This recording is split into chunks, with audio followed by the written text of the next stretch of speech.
Alright, so as I mentioned, this is not going to be much to look at, which is fine because we want to focus on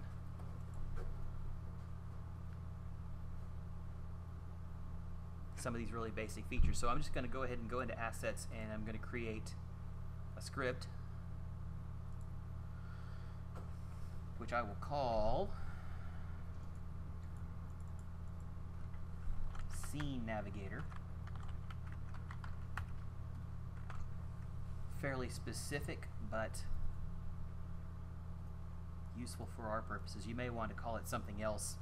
It may wind up, and I think in most cases it's going to wind up being the main game controller for most of what you do. So it's Scene Navigator. Let's open that up.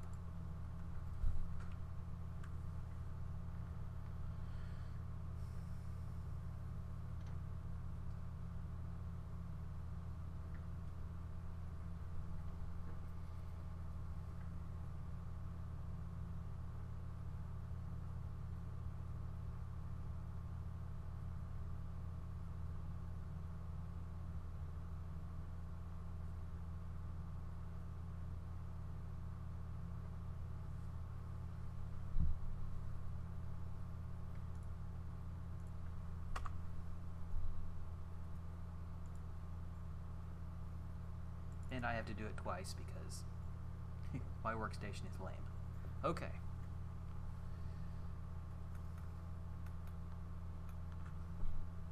So let's start out with a little bit of GUI scripting. I don't think I'm going to need update at all. I can just get rid of it. I can always put it back if I need it. So the old style, old as a 4.55, which I know is, we have 4.32 on our systems right now. Old as a 4.55 is the OnGUI stuff, so we might void OnGUI. And this is what we use to process all of our graphical user interface events. And the scripting system for the old style GUI is pretty much all code. This is one of the things that Unity has been criticized over for a long time. It is by and large a tool that's supposed to be artist friendly, and designing a good graphical user interface with OnGUI and GUI scripting is not exactly artist friendly. As I will now demonstrate, we're going to put a box at the top of the screen with a little title in it. And most of this works off of a static member called GUI. So we'll say GUI.box. And everything basically comes off of a rectangle. So I'm going to create a new rect, and I'm going to give it some coordinates. So 40, 80, and 20. Actually, I'll back up so you can see from the code hints what all of this is. So we're using this one, this overload, left, top, width, height. So I'll put them back.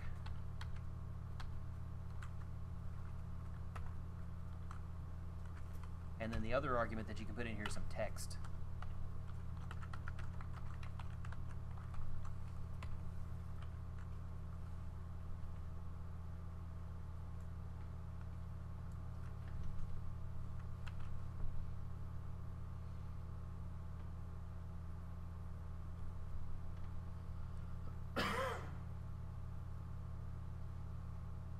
Okay, pretty simple, pretty easy.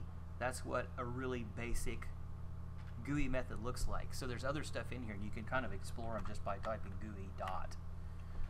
So you got box, you got buttons. You can just go through the list. If you're too lazy to bring up the documentation, all of it is in here. Sliders, text areas, text fields, toggles, which in the real world we would call a checkbox, toolbar, window, all of the stuff that you would expect out of a regular sort of modern GUI toolkit is here. But it's really just the basics. That's not to say you can't do really cool things with it. You can. But the scripting elements are pretty basic. If you think back to one of the first things that we did in this class, we made a C# GUI-based application, a Windows application, and we had all of that capability where we could drag controls out onto the screen and set properties and do all this stuff. We never had to write any code at all. And this is the exact opposite. The only way you can get anything on a GUI screen is to write code. Aside from going in and using the one or two things that are actually in here. So you can do one or two things over here. You can put some text on the screen, and you can put a texture on the screen. And that's nice. That's not really a full GUI toolkit. Alright, before we go any further, we're going to be bouncing back and forth between scenes so we can test persistence. That implies that we need a couple of scenes. So why don't we save the one that we have now, and I'll call it nav scene 2. How about nav scene 1?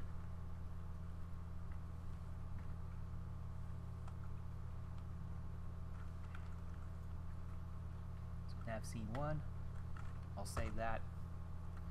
I'll go ahead and create a new scene. I'll save that one as nav scene 2. Oops.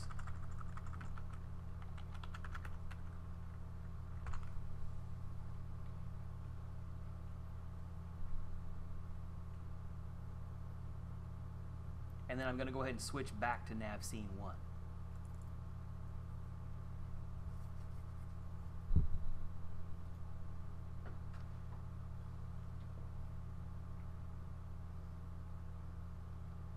Alright, I need something to attach my script to. I don't need any graphical elements in this at all, really, to do what I need to do. I'm just going to create an empty game object. And I'll call it game controller.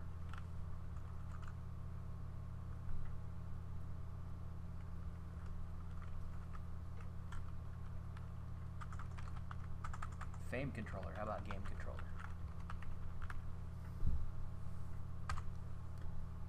And since I'm into good practices, I'll go ahead and change the tag to game controller. Never know when that might come in handy. And if I were doing a regular scene, I might want to move this up and out of the way by adjusting Y, but I'm really not, so I'm not going to worry about it. Just to get it up and out of the way. You would probably normally move that up, and you would probably decide early on that it would be at substandard height, like 100 or something like that, so you would always know where it was. Of course, you can always find it easily, but that's just a tip. Okay, let's add our script. So I'll click New Component, Scripts, Scene Navigator,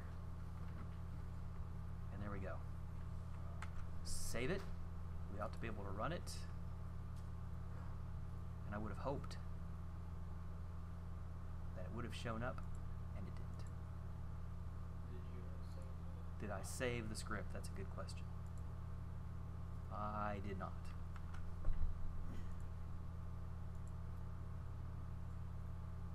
I didn't think it was going to be that easy. Okay, GUI, box, new rect.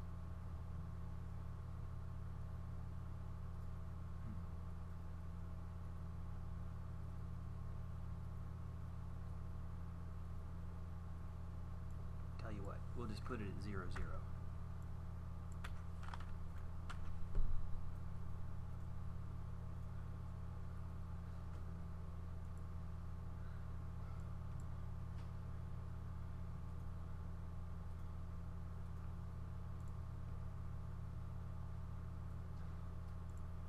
Let's see if it's working.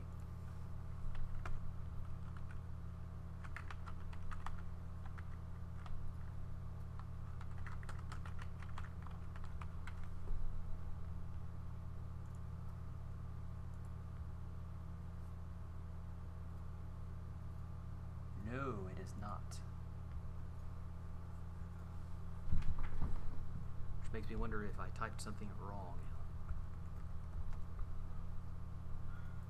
Yes, I believe I did, and I believe it was not my fault. I believe this is supposed to be a capital UI.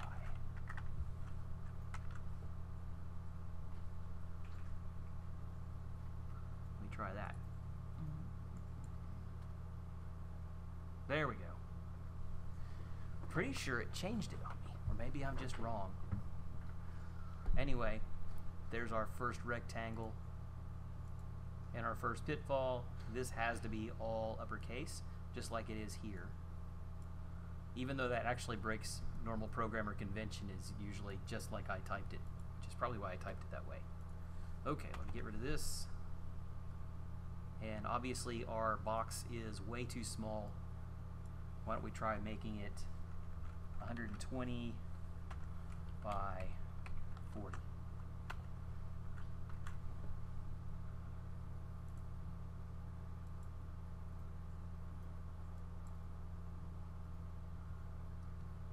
Better. Now it's too big. And now you're starting to see how laborious this can be. So it's really, the practice is called pixel pushing. You just tweak settings and pixels until it looks right.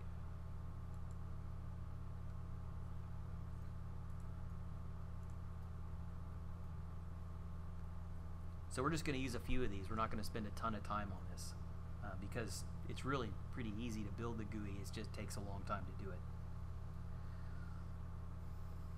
Okay, so really what we want to focus on is persistence. It's not necessarily drawing boxes on the screen.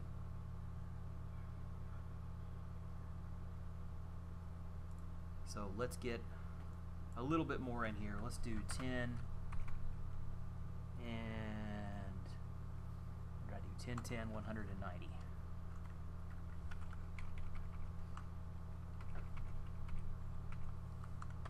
That'll give us a bit more room to work with. I left it at 120, even though I said 100. And now let's make a button.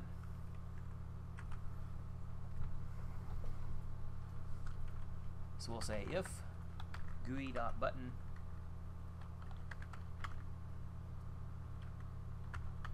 and again we'll give it a rectangle. 20, 40, 80, 20. Which is what I think I typed the first time up there. Okay.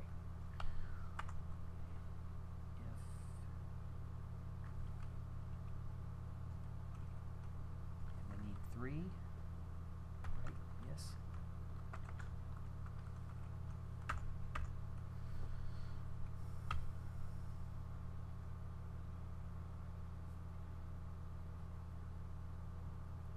Oh, we need to put some text on this.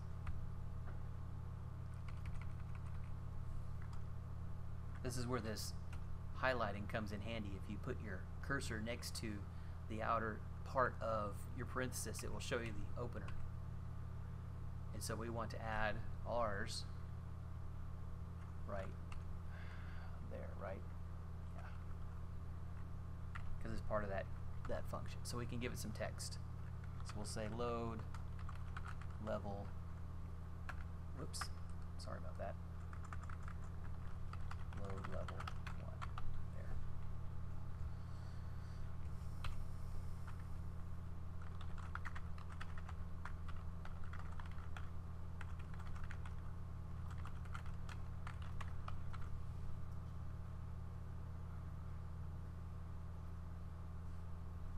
Okay, let's give that a try.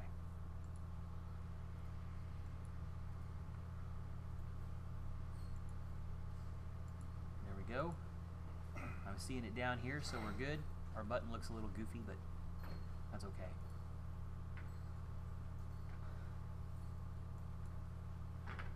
Tell you what, I'll just change it to level 1 and that should be a little better.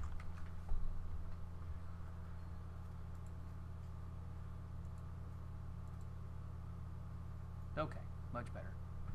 So there's level 1. What do we want to do if we want level 2? Same thing, right? So you got the significance of the if statement, right? This actually fires if you click the button. Copy this, and we'll make button 2, or level 2 right below it. What do we need to do to our button? If we ran it now, it would draw 2 buttons on top of each other, right? Not cool.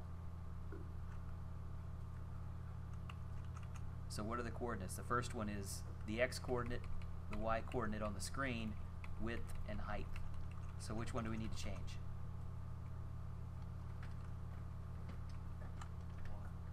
Exactly. Or were you asking why? I'm just playing. Why don't we say 70?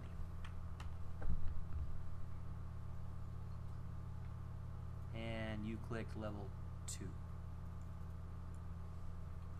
And let's change our text to level 2.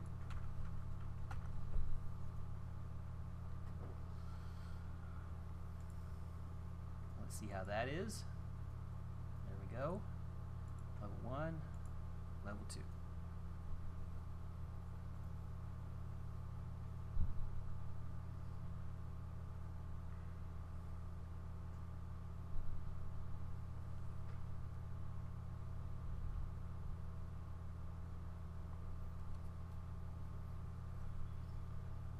Alright, so it's printing out, but it's not doing anything. How do we actually get it to load a level? And you'll note it is actually load level. Well, you don't yet, but you will. You just type in, instead of this, just comment, whoops, I'll comment this out.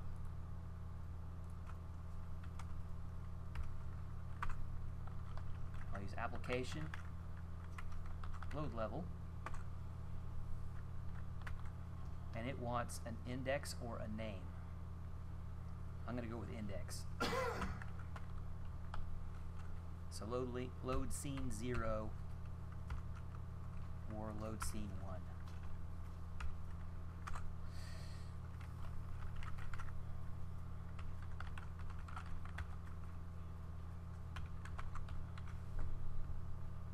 Okay, if we run this now, it will fail miserably. Which is okay, because I expect it to. Nothing will happen. Actually, level 1 will work fine, level 2 won't. And you can see down here at the bottom, couldn't be loaded because it's not been added to the build settings. So now would be an excellent time to talk about build settings. So let's go into File, Build Settings. And you can see our problem. So scene, when we told it to load scene 0, it just assumes we're talking about the scene that we're in right now. But what we really want to do is we want to put our scenes into our build. Now it's possible that you'll have scenes that you don't want to put into your build. For example, you might have a prototype scene in here that you use to make a character and get all the mechanism animation right. And then from that you make a prefab, and maybe you set them down in a test environment, you know, with basic obstacles or very simple parts of the game where you can test small chunks of the game in their own scenes. And that's fun and all, but you don't want that in your final build. You can actually choose which scenes that will actually go into your build. Another way that you can use this is you may build this for different environments, different scenes for different environments.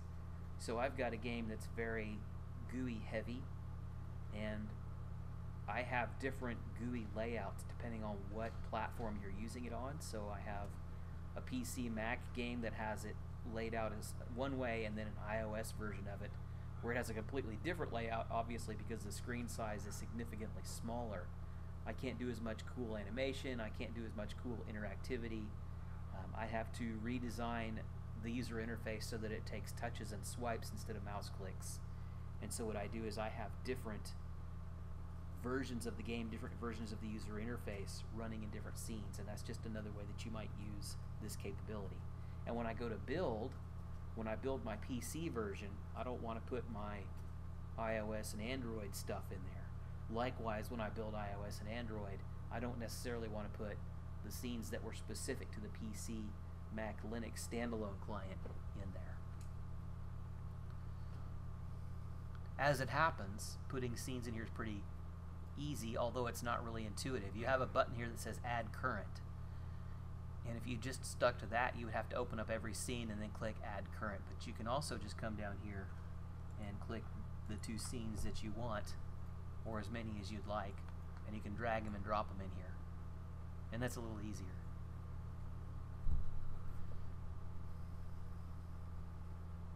And then you can see over the side here that they have numbers or indexes assigned to them. This becomes a collection inside of Unity. It's just an array. And so naturally it has an index.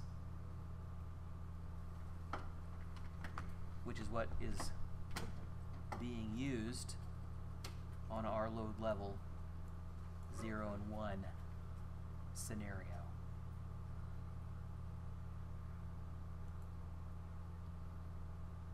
Okay, we can close this, and now it should work. But before we do that, let's do this. Let's go into scene 2, and let's click on the main camera, and let's change the background color to something besides sky blue. Doesn't matter what, just so you can distinguish them. Black, white, something. And then let's go back, save it, and then go back to scene 1.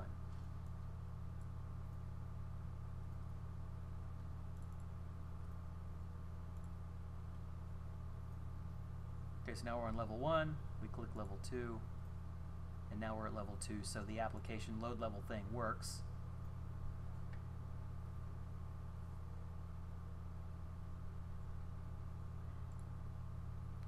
But naturally that interface only exists in scene 1. So here's what we'll do. We've got our game controller. Let's go ahead and make a prefab out of it. So we'll drag it down here. It's prefab now. We can go into scene 2 after saving it.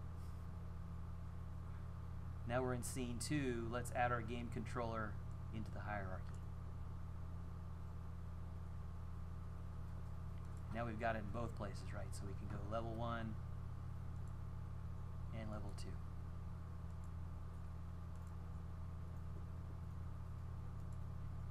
Okay, so this is the basic problem that we're facing right now, right? We don't really necessarily want to have game controller, sort of reinstantiate itself every single time. So let's go into our game controller and kind of make that point. Let's add a few pieces of data in here. So we'll say public int health. Oops.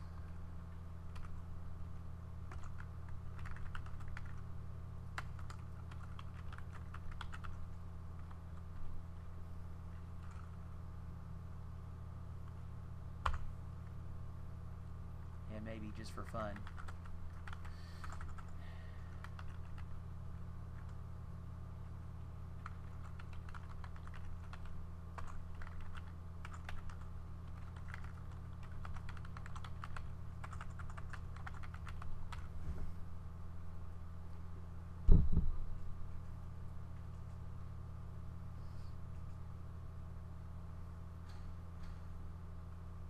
okay, so now we'll switch back over, and we should be able to click on game controller, and we should be able to see our numbers over here in the inspector since they're all public. So if I change this, and let's say I have a health of 100, I have 2,000 experience points, I am in expert mode, and I have a cool D&D name.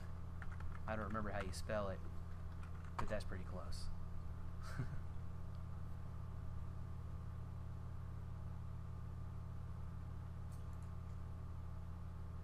Okay, so there I am in scene 2. I go back to scene 1. Click on my controller, and of course it's a different instance, right? So we wouldn't expect it to be populated from place to place. So this is our basic problem, as we move from one level to another, our character essentially has gone away, for lack of a better term. He didn't die, he just reset himself, right?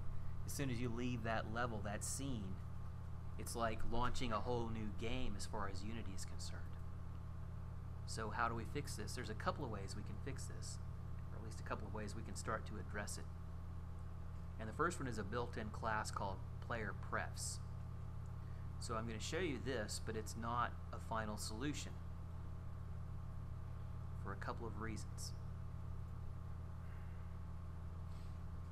If I can remember where I put it. Oh, here it is.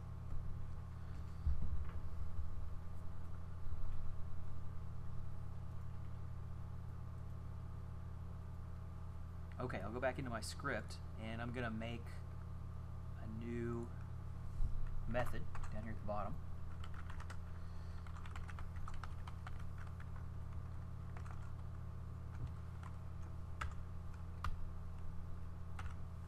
And this is a built-in unity mechanism. So I can type player prefs.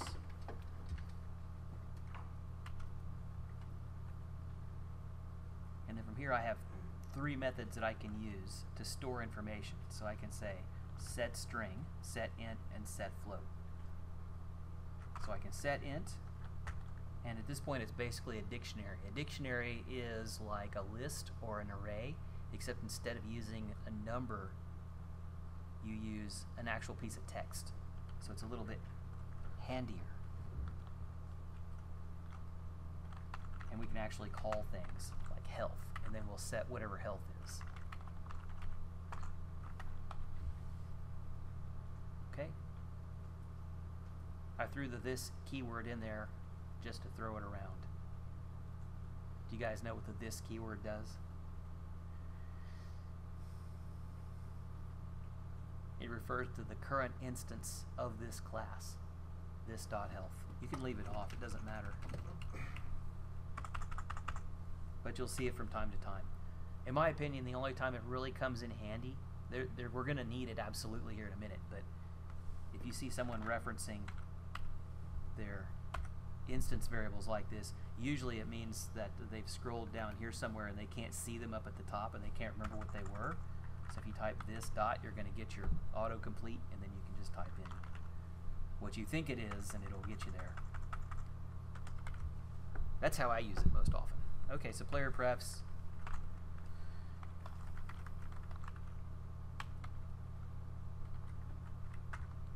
And we'll just do a couple of them. We'll set a string.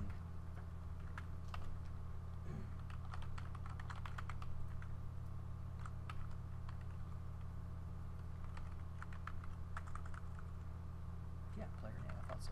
Player name.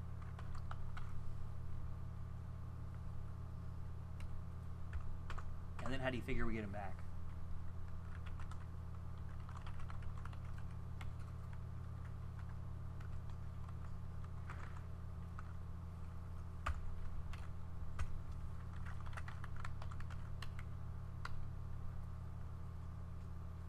Any ideas?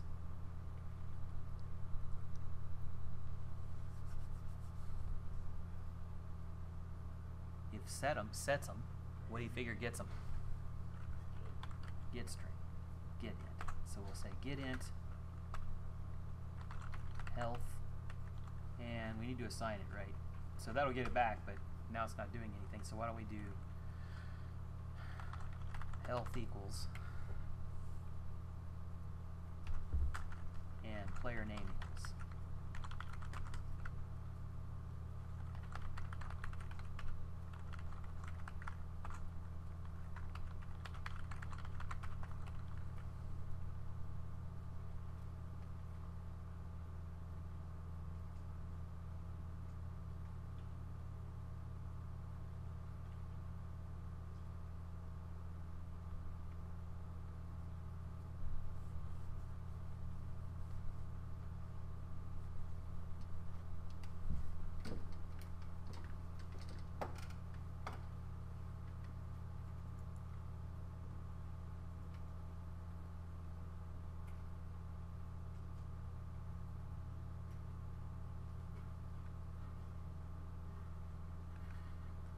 Okay, so now what? I didn't think this far ahead. We could put another button up here. Probably the easiest thing to do.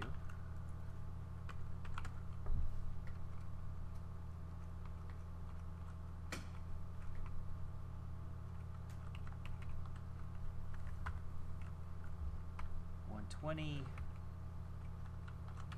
Save prefs. Oops. And we'll make yet another one.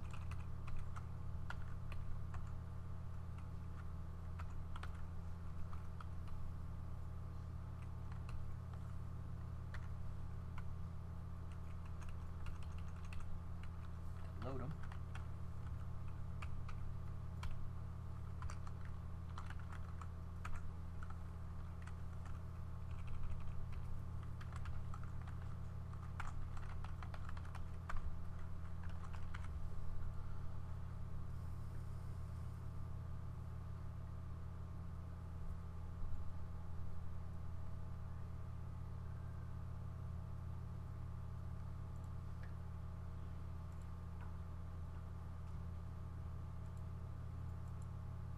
with any luck. I'll click my game controller.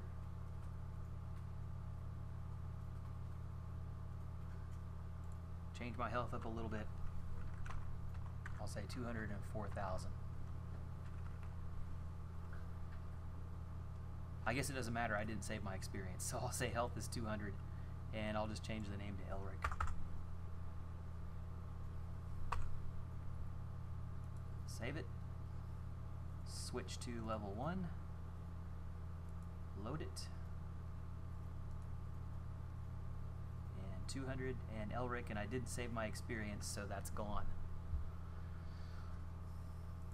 Okay, so player prefs, super easy, built into Unity. Why would you not use this for everything? Any ideas? Does anyone know? Good, I hate telling you stuff you already know. And if you already know, thank you for being polite. So what this does is it saves a file, a text file, probably XML. We'll look at it here in a minute as soon as we figure out where it is.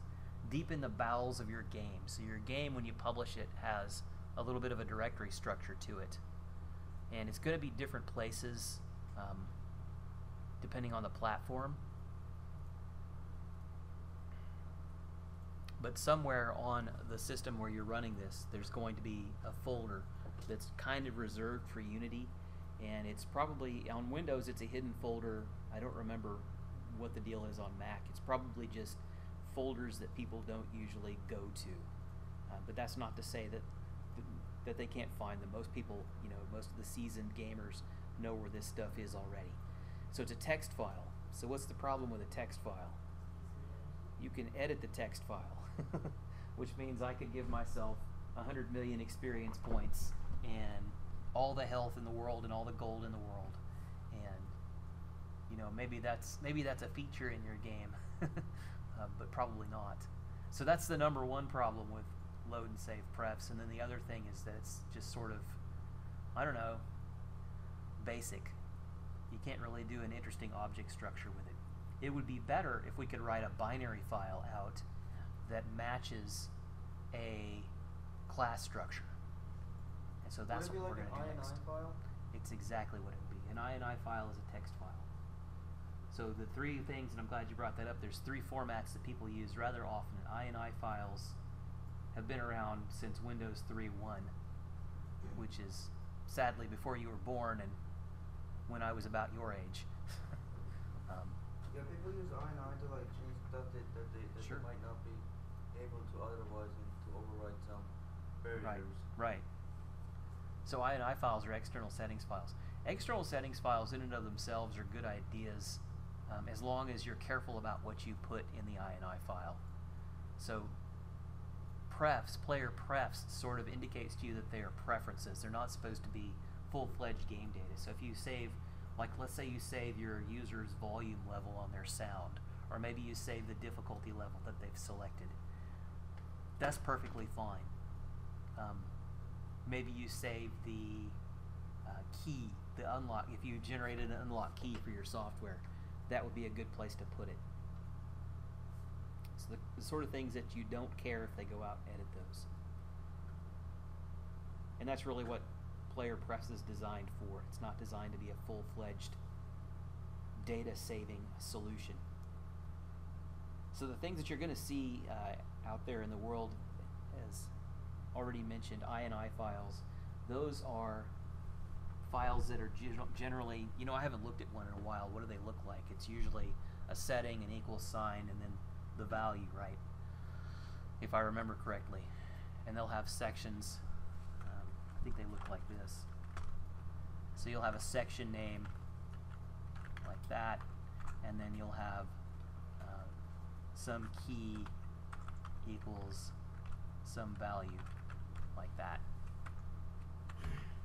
And then your program writes some sort of INI parser that reads the text file in, goes through one line at a time, and can pick this apart.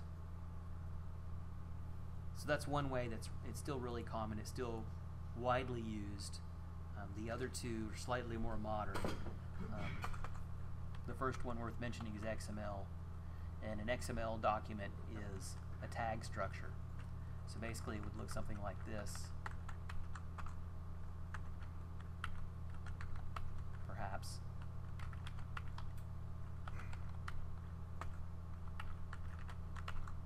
Oops. So that's what an XML value might look like. So if you were going to do this, let's do something a little more meaningful. So we'll put prefs in here, and then we'll put health.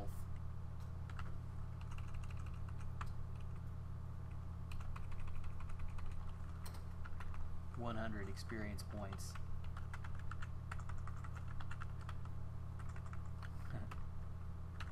$2,000 and name equals whatever. Okay. Same thing in XML. Thing about XML, what does this look like? It looks like HTML, doesn't it? HTML is a subset of XML. Actually, that's not quite accurate. HTML, modern HTML, HTML5, is XML compliant. XML just means that there are some rules that you have to follow. So they have a structure of tags like this, and they're demarcated by the greater than and less than signs. This is what you'd call an opening tag. This is what you'd call a closing tag because it's got that slash on it. You can specify data by putting it inside of a tag. But if you have an opening tag, you must have a closing tag. So it would be illegal for me to leave this closing tag out like that. That's not valid. Another way that you can do this is you can add things as attributes. So you could have something like health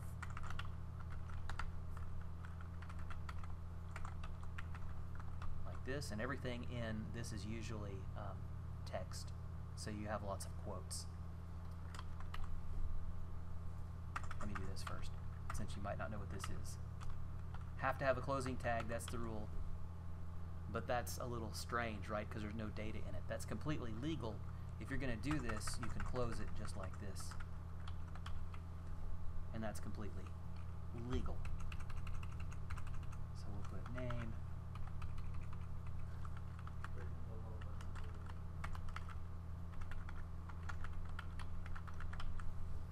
Like so. And then the other way, probably the most modern way, is JSON,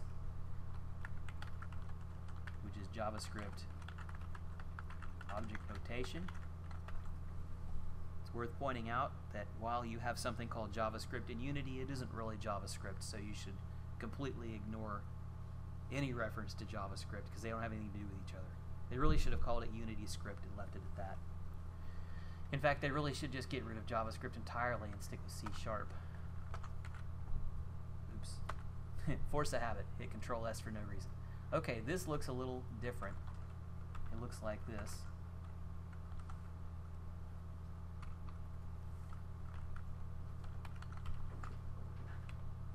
And what you'll have will be key value pairs inside of this. Actually, it probably really would look like this.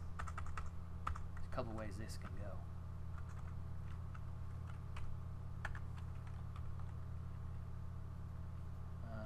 Health 100, and different levels of compliance exist for this. If you really wanted to be 100% perfect, you should probably put your keys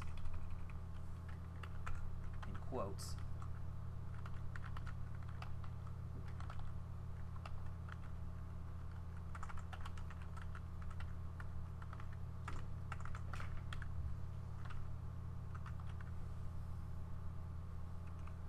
So those are the three formats you're going to see in text for data. That's XML, extensible markup language, and this is INI, which is just plain text. All of these really are plain text.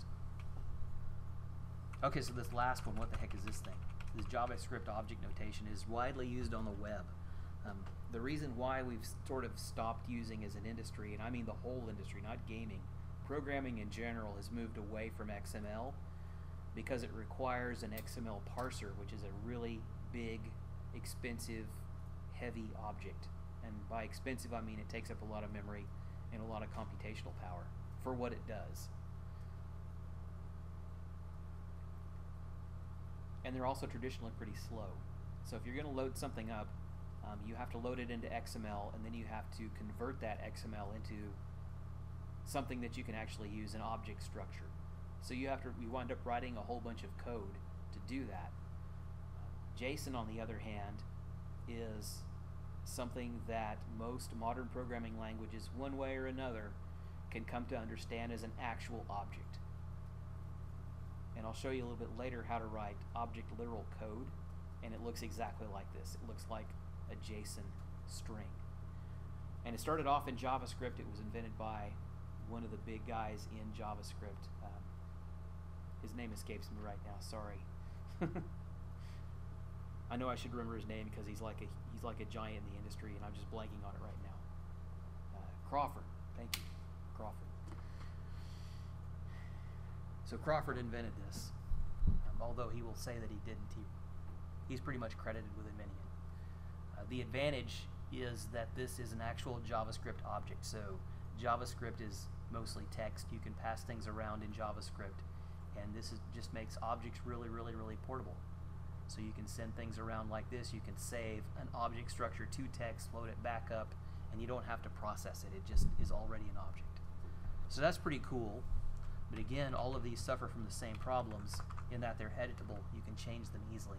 What we really want is binary. So binary, who's seen a binary file? I keep wanting to save this. I don't need to. We can probably find one really easily, right? I probably don't want to open that one. Let me see if I can find a binary file.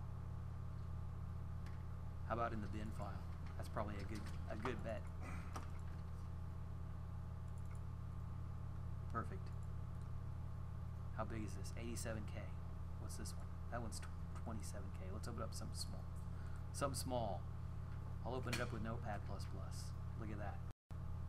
That's what a binary file looks like when you open it in a text editor. And the reason for the obscurity is that text files are written as 7-bit data, whereas binary files are written as 8-bit data. So they're completely incompatible with one another. So binary is what the machine understands. The machine can interpret this and do things with it at a level that's different than it would process a text file. So obviously, not only is this not humanly understandable, it's not humanly editable. If you were to change this, then you would corrupt the structure of this binary file and it wouldn't work anymore. So as soon as you try to change this, if this were your saved game, you know, let's say you get a hex editor or something like that, and you're actually able to glean some strings or something in there, maybe fiddle around with it, it would be unloadable in all likelihood.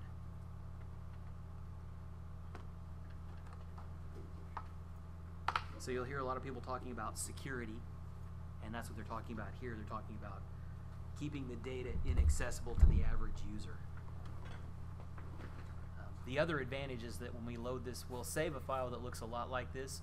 When we load it back up again, we won't have to parse it, we won't have to change it. We will literally be saving an object to disk and then loading it back up again with all of its state data in place. And that's what we're talking about when we talk about persistence. So that is a good stopping point. So we'll pick up again at about 7:30 after everyone has had their sandwich.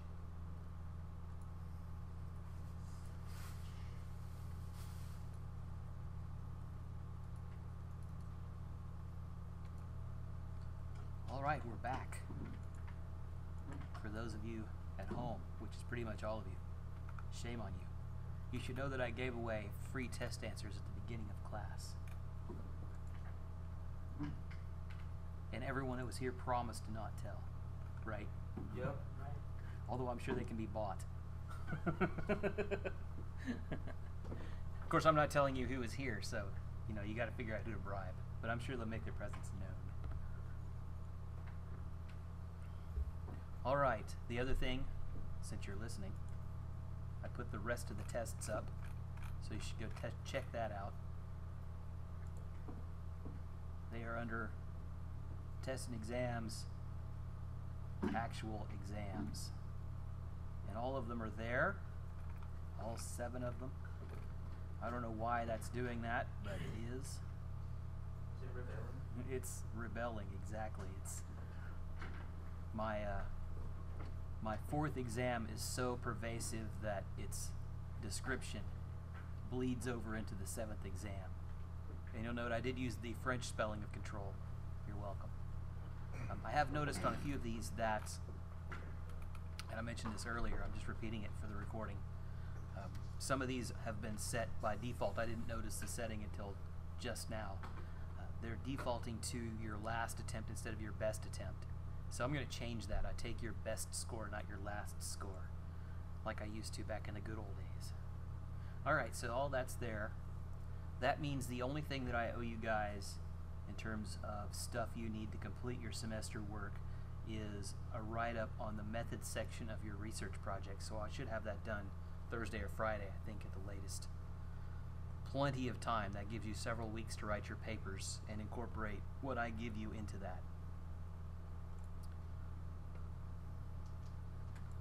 Okay, back to where we were. We were in Unity. We had just finished discussing why save prefs and load prefs was bad. Essentially, this saves a text file somewhere down into the bowels of the Windows user file, and it's possible to edit that, so that's not really a great thing if you want to be saving game data. Plus, it's not very robust. We would rather have something that will allow you to actually save a real object structure. We call this game state.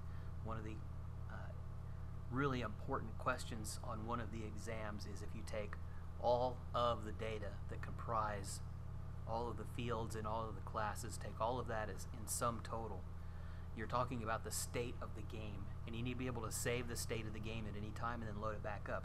That is essentially what we're talking about when we talk about saving a game and loading a game. And I know you all have enough experience with save game and load game to know that that's what's going on there. It should restore the entire state of the game when you load the game, not necessarily just a few things. You want all of it. And doing a large game, trying to save it out into a structure like player prefs would be really difficult.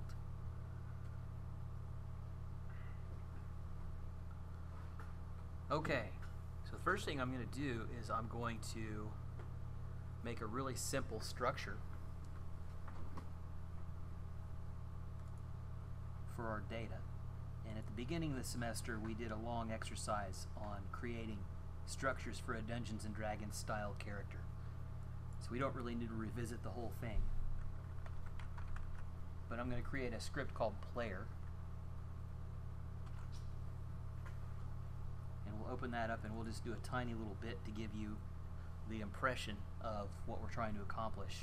You should know that you can have a very complicated object structure for this, including lists of objects, and it would be a fairly hierarchical structure that you could save out as one great big binary file. So you'll find that to be much better. Okay, so for this, when we started our course, we worked entirely in Visual Studio, and we made just plain, normal, ordinary C# classes. They didn't have anything to do with Unity, and that's the case here. We're not going to be using anything out of Unity. This is just going to be a structure that we're going to use. I should say a class, not a structure, because a structure implies a struct, and that's not what we're doing. We're going to create a class, and so we don't need monobehavior. We're not going to, let's remind ourselves what that means. What does that mean when you see a colon in C# in front of a class, or at the end of a class? That's inheritance, right? So that means it's inheriting. In this case, it's inheriting from a class called monobehavior, which is part of Unity Engine. So we don't need Unity Engine. We're not going to inherit from it. When I get rid of that, that's why monobehavior goes red, because that's where it comes from. We're going to get rid of this. And furthermore, we really don't even need system collections. So we'll get rid of that. And since these methods come from the monobehavior superclass, we need to get rid of that too. So pretty much down to the bare bones here. And we're just going to put some really simple elements in here. In fact, they're going to be the same elements we put in earlier in our script. We're just going to put them into a class. So we're going to have player name.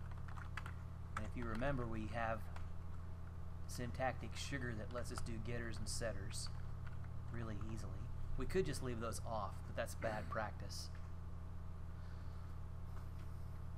We would rather enforce object-oriented encapsulation. That's the fancy word for it.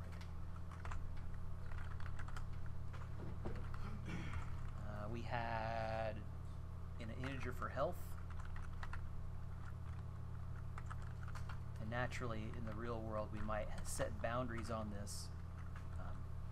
We could probably make this an unsigned integer, right, since there would be no way for you to have, hopefully, negative health would be an impossibility. But we'll leave it like that, since this is just a simple exercise. We'll have another integer for experience. Oops. Public int experience.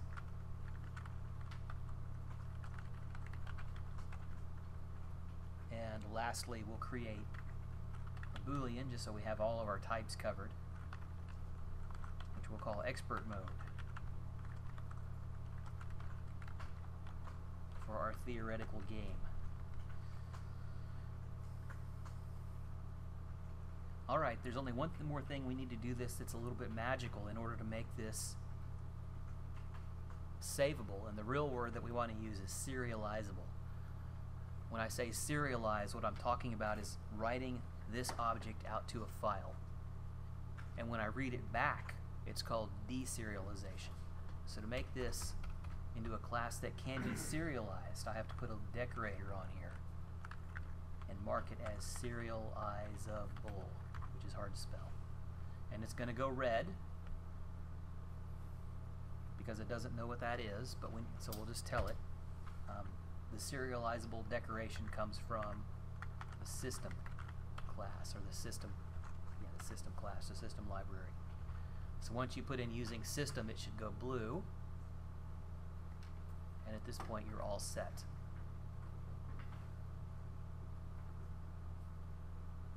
One thing worth mentioning, if you had a nested class, let's say you had a class inside of another class, a complex structure, everything in your structure needs to be marked serializable. It doesn't run down the chain. So if I had something like, oh, I don't know, we'll do something real quick. We'll do public strength value. If you remember our Dungeons and Dragons rules, allows us to have more than just a number here. So for strength value, maybe we make another class, and I'll just put it in here. I don't normally do this.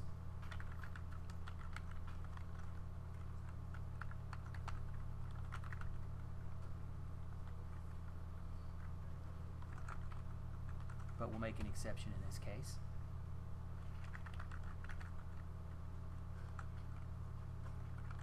We'll call the first integer value, and then the other one is the modifier, or the encumbrance modifier, if I remember correctly.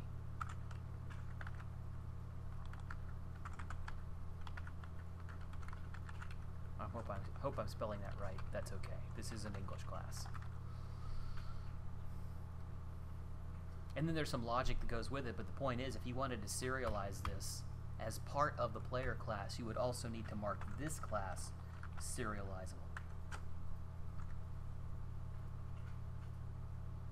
It wouldn't follow that just because player is serializable that strength value, which is another class, is also serializable.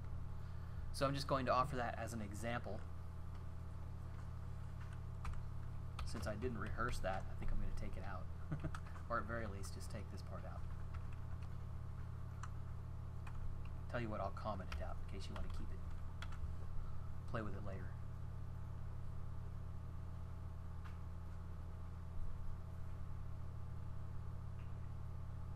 Okay, so this is our structure. Naturally, it would be bigger and more complicated, and it can be, since it can contain other objects, it can be very complicated. Maybe you would have a list in here that would constitute the player's inventory, which would probably contain complex object structures like different kinds of weapons. And I think we went through a lot of that in our UML exercises earlier in the semester. So this can be pretty complicated.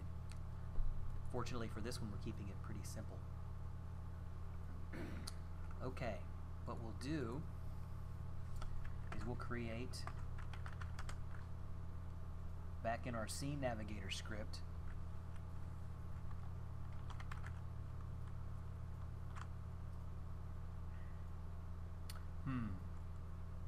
that's fine. I was debating whether or not to make it private or just leave it. It's fine the way it is. We'll do save game. Can you put that in between the last curly bracket? Yes. So when you're working in Unity, you should have 1 at the bottom, which closes up the class, and you should have 1 at the bottom that closes up the last method. So if you're adding a new method, just go to the bottom, find the last brace, and you're good to go. If you're working in Visual Studio, you need to look for 2, because Visual Studio automatically puts namespaces in. So you have a namespace and then a class, and so you'll have 2 sets at the bottom. But in this case, just put it down at the bottom before the last brace.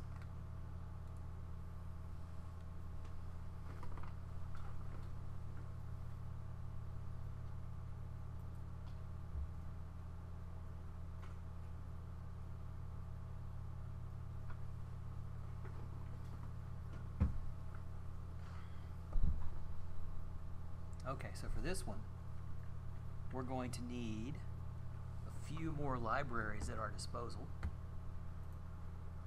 So why don't we go ahead and add those. Go at the top of your class. Control Home is the fastest way to get there. Okay, we just saw serializable lives in system, so we know we're going to use system.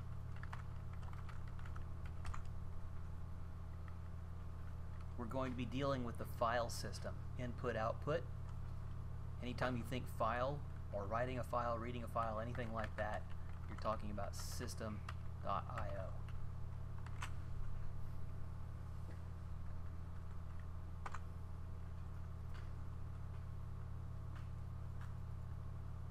And then the next one is pretty long. It's pretty specific. Usually we just do some top level, 1 or 2 things. This one is deeper. So we're going to do system.runtime.serialization.formatters.binary. I know. Pretty nice, isn't it? Never go back to a text editor, right? I was just curious if there's no other option in here. If you were in Visual Studio, I bet you would have more options. Maybe, maybe not. Just depends on where they're distributed, right?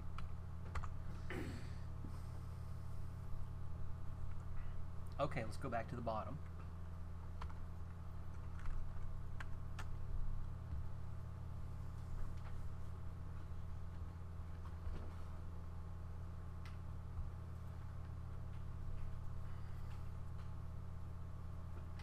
And in order to do this, we need a couple of things up front. We need a binary formatter, which is why we imported that big long binary formatter thing just now.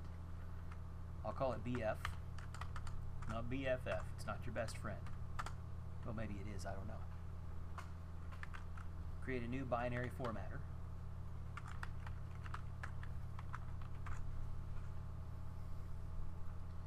And now we're going to create an instance of the object that we want to save. The player class that we just created. We'll go ahead and make a player object, which we'll use to save.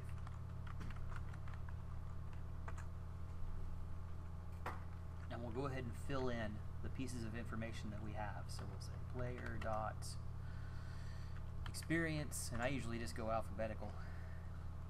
It's easiest that way. That way you don't miss anything.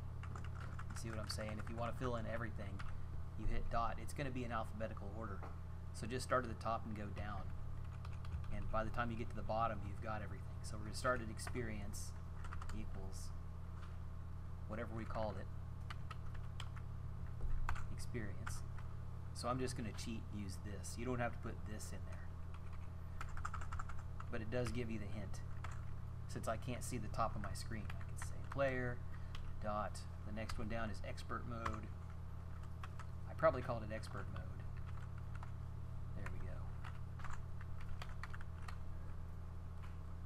Health is the next one.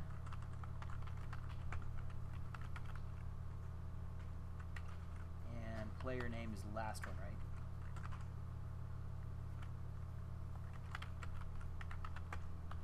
Okay.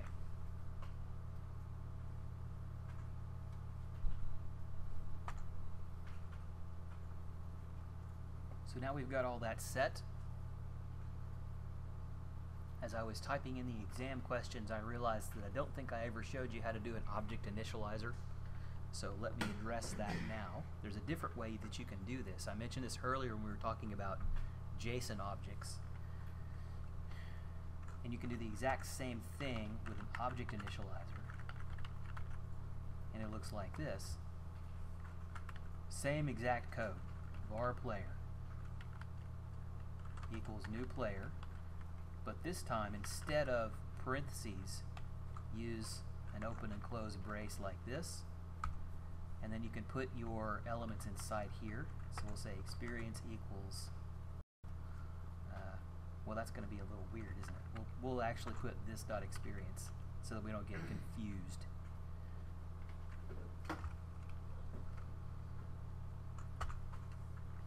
And then a comma will separate all of these values in here. So there's a question on the exam that says refactor using object initializer, and this is all you need to do. Just come in here and put the exact same list in, but with equals sign, well, they're equal signs normally, inside of curly braces separated by commas. So what's this do? Good question. Let me get this in here, no pun intended, and then I'll tell you. Stop player name, comma, health equals this dot health,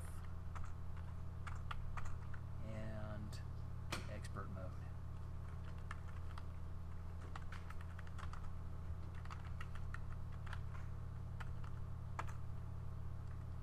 And another way that you might see this done, this is real popular in JavaScript, is to put your commas at the front. And the reason people have started doing this is because it's very easy for these lines to get long. So if this line is very long, maybe it scrolls off the screen. One of the main bugs that you're going to have in your object initializers is to miss your comma, and if they're at the front, they're easier to see. Now that's not really an issue with C# because we have a compiler and JavaScript doesn't. So I figured I would just warn you that happens sometimes, and you'll see it. Semicolon at the end of the list? Or another comma?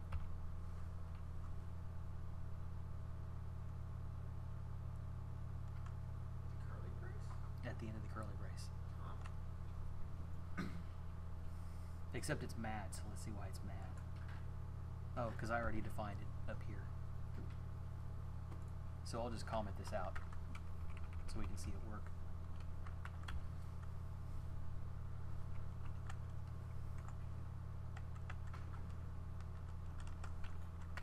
There we go.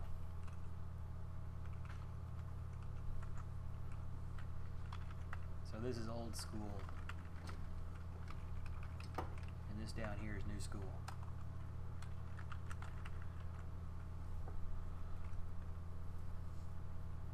You'll see it both ways. One way isn't really better than the other.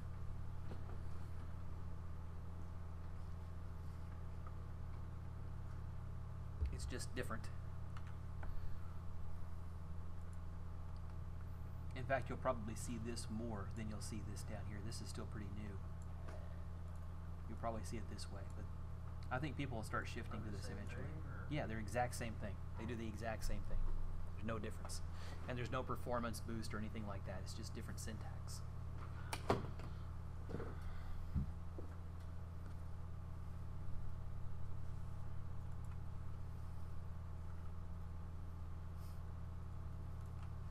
Okay. So we've got our object, we've got a binary formatter, now all we need is a file. So to create a file, whoops, let me take my caps lock off. Create a variable called file, and I'll use C#'s static file class. Almost everything in here is static. It's a really handy class. To create a file, pretty easy. You can see there's lots of useful things in here already, right? So if you want to copy a file, if you want to create a text file, if you want to encrypt and decrypt files, you can do that. Delete files. Pretty much anything you want to do with files and directories. There's a different class for directories, but it works the same way.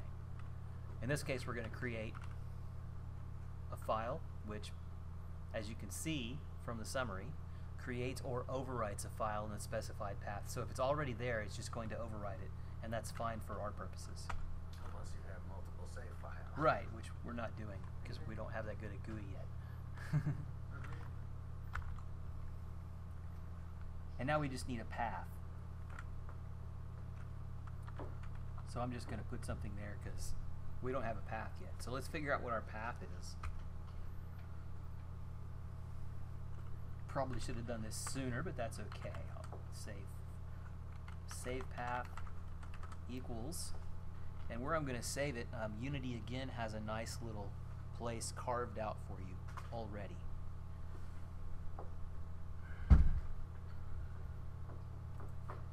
But of course you can save it wherever you want.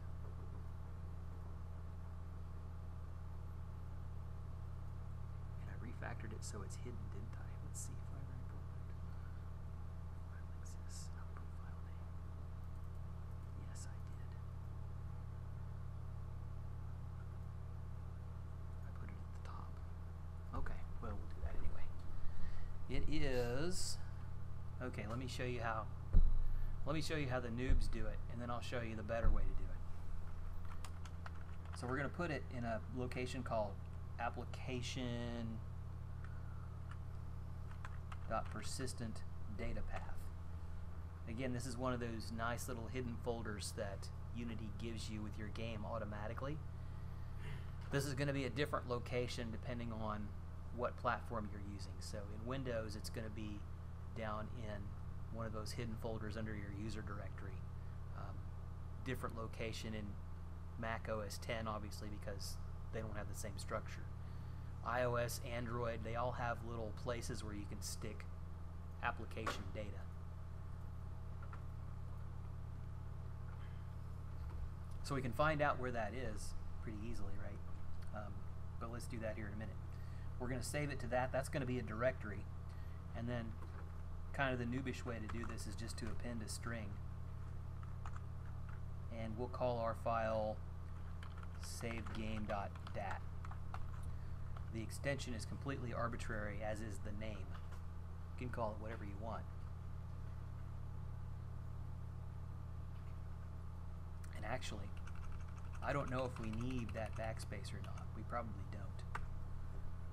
But I'm not sure, which is the problem here, right? You don't know if that's got a trailing slash on it or not. And that's why I consider this the noobish way to do it. A better way to do it would be like this.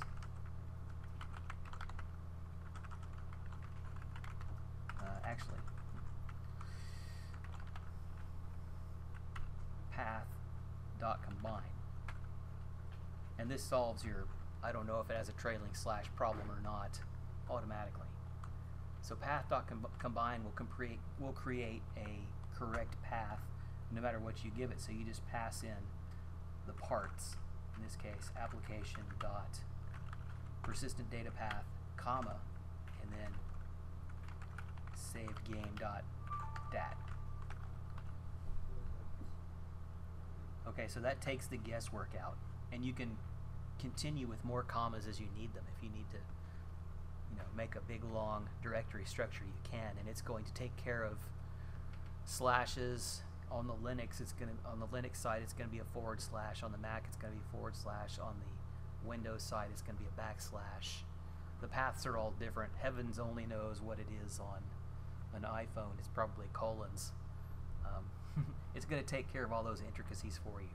So that's a better way to do it. And then the other change that I think I'll make to this is I'm going to take it out of, well, I can wait on that. I'll put it to do by it.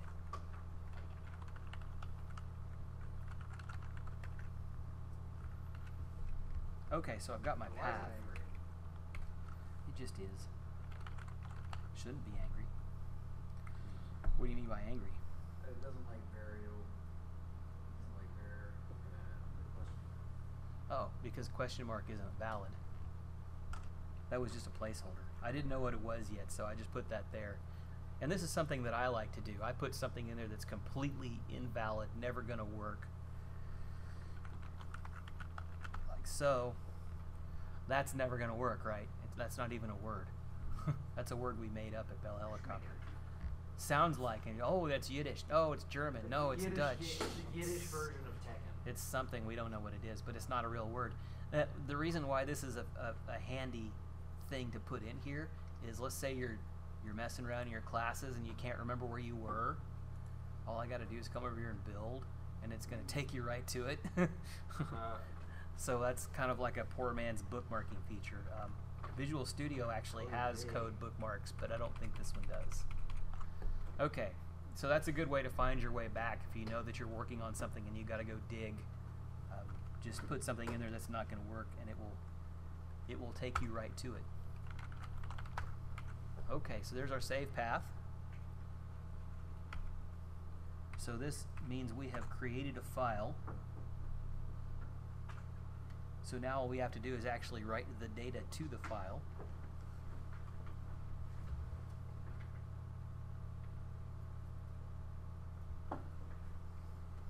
And that's pretty easy. That's where our BF comes in. So we'll say bf.serialize. Remember, that's the word, the fancy word for save. It needs two things. It needs a stream and a graph. Well, guess what? We have both of those things. A graph is a fancy word for an object, among other things. So the first thing it needs is a stream. That is our file. And the second thing it needs is the thing that you're going to save, which is player.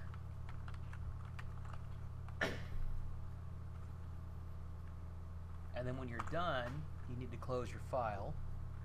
So we'll say file.close. And you're all set. That's all there is to it. It's pretty easy. Let's go ahead and do load. Same basic principle.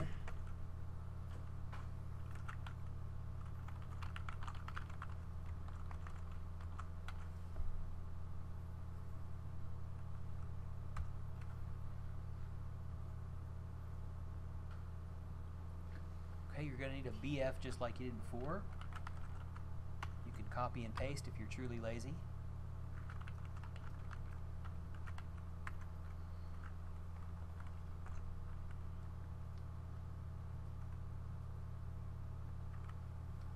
One thing different that we're going to do here is, actually, we could put it at the top. Let's put this at the top.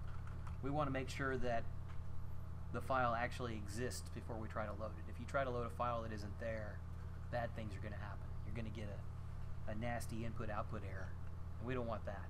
So why don't we check first to make sure that the file is actually there. And this is why I wanted to move this up. So really what I would have to do is copy this and put it down here. But that's not very efficient, is it? So really what I should do instead is take this out, make this part of the class, make it an instance variable.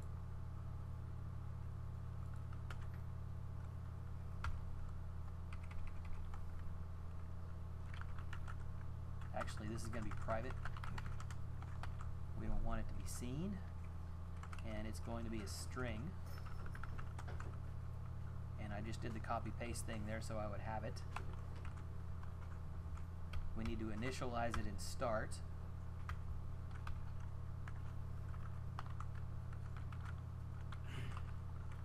There we go. Oh, we got two equal signs.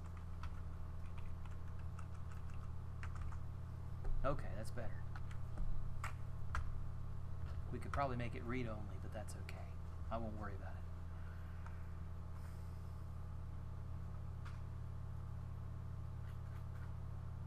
Okay, that means we can come down here to the bottom and take that whole line out.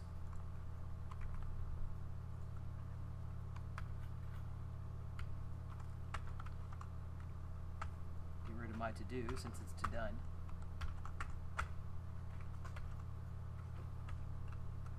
And we got to change the name to underscore save path. So that's better.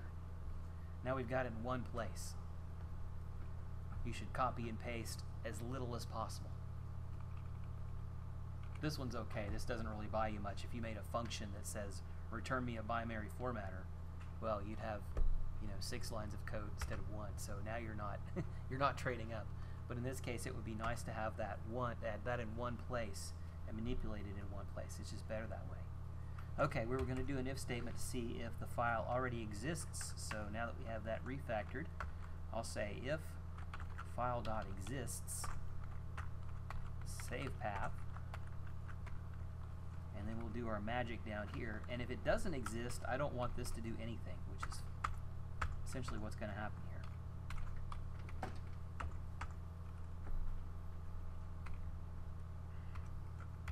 Okay, so if that file is there,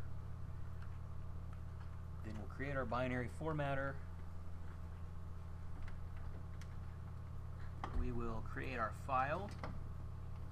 Actually, we don't have to create it because it's already there. What we need is a stream to the file, which I'll call file yet again. Instead of file.create, though, we're going to do file.open. Okay, so what does that get us? That gets us a file stream. So that's a special kind of object, stream. You can really just kind of think of it like a stream of data. It could be long and flowing, right? So it's going to have a starting point and ending point. You're generally going to read it from the beginning to the end, but you could jump around if you wanted to. And that's kind of why they call it a stream. All right, so we're going to do file.open. That'll give us a stream, a file stream.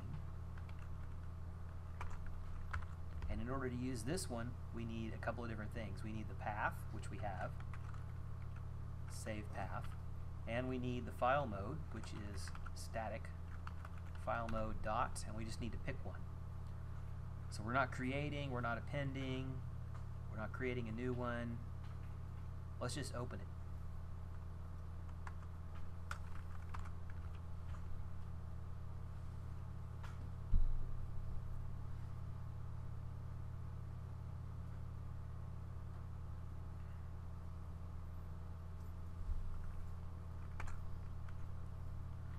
Alright, let's make our player variable.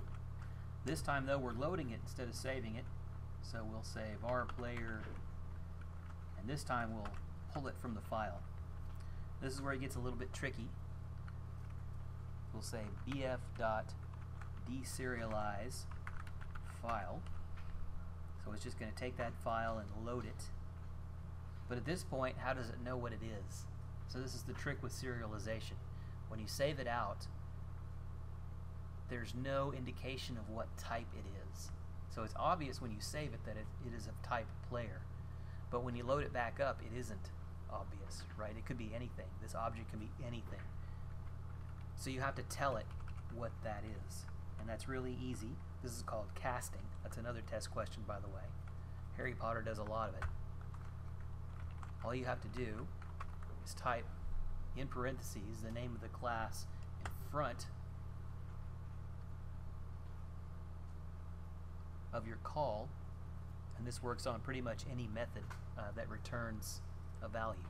You can cast it this way. So you would do that for like players and level? If you were saving a level object, yes. But that would kind of imply that you were saving multiple files out. And probably what you would want to do is have an object called game or game data that had everything in it. It would have your players, your enemies, your level, everything that you needed to restore your game to whatever state you need it to be in. And that's why I'm saying you can do anything you want in this. It takes a little bit of work, but man, it sure is nice. And it's not that hard. It's just more of the same. It's just hauling yourself to do all the work. Right.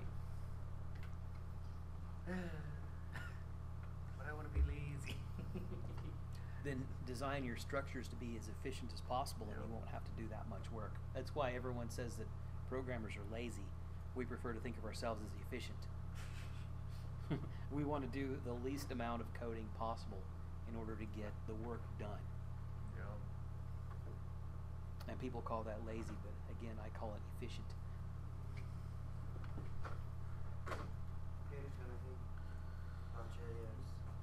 Okay, last but not least, as usual, we need to close our file when we're done with it. So anytime you open something, you really should close it.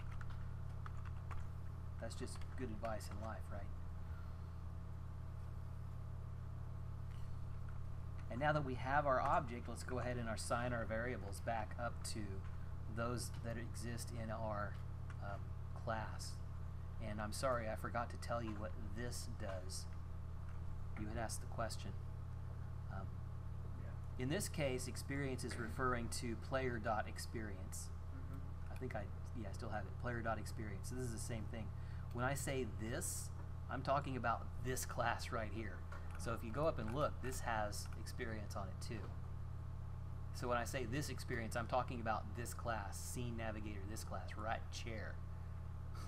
That very class. Pretty much talking about the version of experience in this script. In this exact instance is the right way to say it, because you could have multiple instances of this script So that's in like memory. if you have a party of players and it's Well, everybody in this room could be thought of as a person object, Yeah. and yet all of us have different names. So you would say this dot name, and it would be you'd be referring to yourself. Yeah. So it's an object referring to itself. In fact, in Visual Basic, the word instead of this is me. You'd say me dot.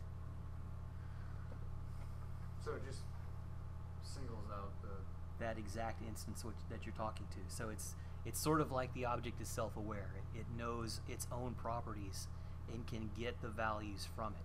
You can also do this with methods. I could say this dot load game, and it would refer to load game. it makes sense, but But at the same time, it doesn't. Now, you really don't need that. I could say experience equals experience, but I think that's confusing. So I probably should have designed my class a little bit better. I could have refactored it. Like I probably could come over here and refactor this pretty easily. I should be able to right-click this, click refactor, rename, and say experience points. Say OK, and hopefully it changed it over here too. And it did. And so that's better. And now I can take this away because it's distinct. I would hate to have something that say experience equals experience, because that's confusing. You don't know what's going on. So the inventor of the Ruby language, and again, I'm blanking on everybody's names tonight, but I really don't know this guy because I don't really use Ruby. I just remember reading, it's a Japanese guy. yeah. When he was designing Ruby, he used something he called the principle of least surprise. When someone looks at your code, they should not be surprised. They should not look at this and go, oh wow, I wasn't totally expecting that. It should be pretty obvious. So when you look at this, you shouldn't have to think too much. Yeah, I was gonna look at Ruby. It's a good language, it really is. I just have never used it. Because I got that RPG Maker on sale. Yeah. Okay, so we've got load and save. That's pretty cool. Let's test it. Now to test it, we're going to need a couple of things really before we can get down and dirty with it. First thing we're going to need to do is we're going to need to turn off this save player prefs, right? Because we're not going to know which one is actually working and which one isn't. So I'm just going to turn that off by commenting it out.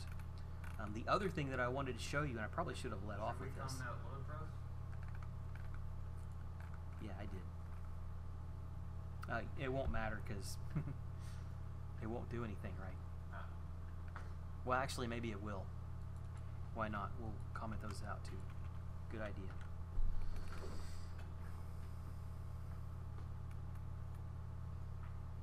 And we'll just how about this? We'll just reuse our prefs buttons.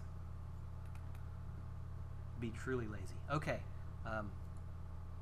The other thing I was going to show you is there's another thing that you can do to an object that's really handy that keeps it from being destroyed between levels. Excuse me. Pastrami is not agreeing with me. I mentioned at the break the new pastrami sandwich at Subway. not that great. Probably wasn't the best choice. For those of you at home, where was that thing I did? Oh, there it is. Okay. So there's another thing that you can put in here called don't destroy on load. And it's a method you pass at a game object, which will just be this game object. So again, going back to our discussion of this, when you say game object, you're actually talking about this dot game object, this object's game object, but you don't need it, so that's sort of implied. Okay, so if you just do don't destroy on load, this is good enough to get you from scene 1 to scene 2 without saving anything out. So let's take a look at that before we jump into our save game thing. Make sure that we are in scene 1. Oh, we might have a... Looks like I got an error. Player does not have a thing for experience points, and yet it does.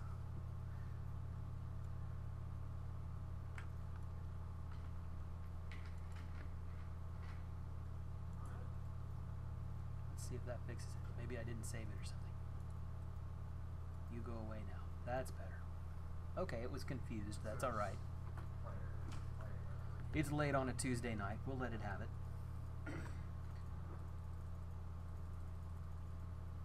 All right, so we've set that thing where it doesn't destroy it.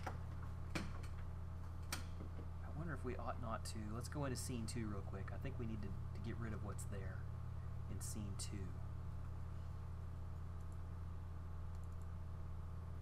Yeah, just so we know what we're looking at. Get rid of game controller in scene 2. I suspect that's what we want to do with this. So is it scene 2? Yep. Scene 1. Let me just see. We've got game controller. Let's give it some health and some experience. And that's all fine. Make sure I hit enter. Go to level 2. And you'll see that the game controller is still there even though we deleted it. That is not in the hierarchy in that scene. So that's a really easy way to make things persist from scene to scene to scene. If you have a game that's linear, that starts at scene 1, goes to scene 2, goes to scene 3, doesn't ever skip around, that's really all you need to move data between levels. Just set that thing to not destroy itself as it moves through.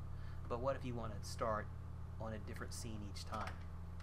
That's when things get a little complicated, but they're not really that bad. Let's take that into consideration. It's a pretty small change, and it lets me talk about one of my favorite subjects, and that is patterns.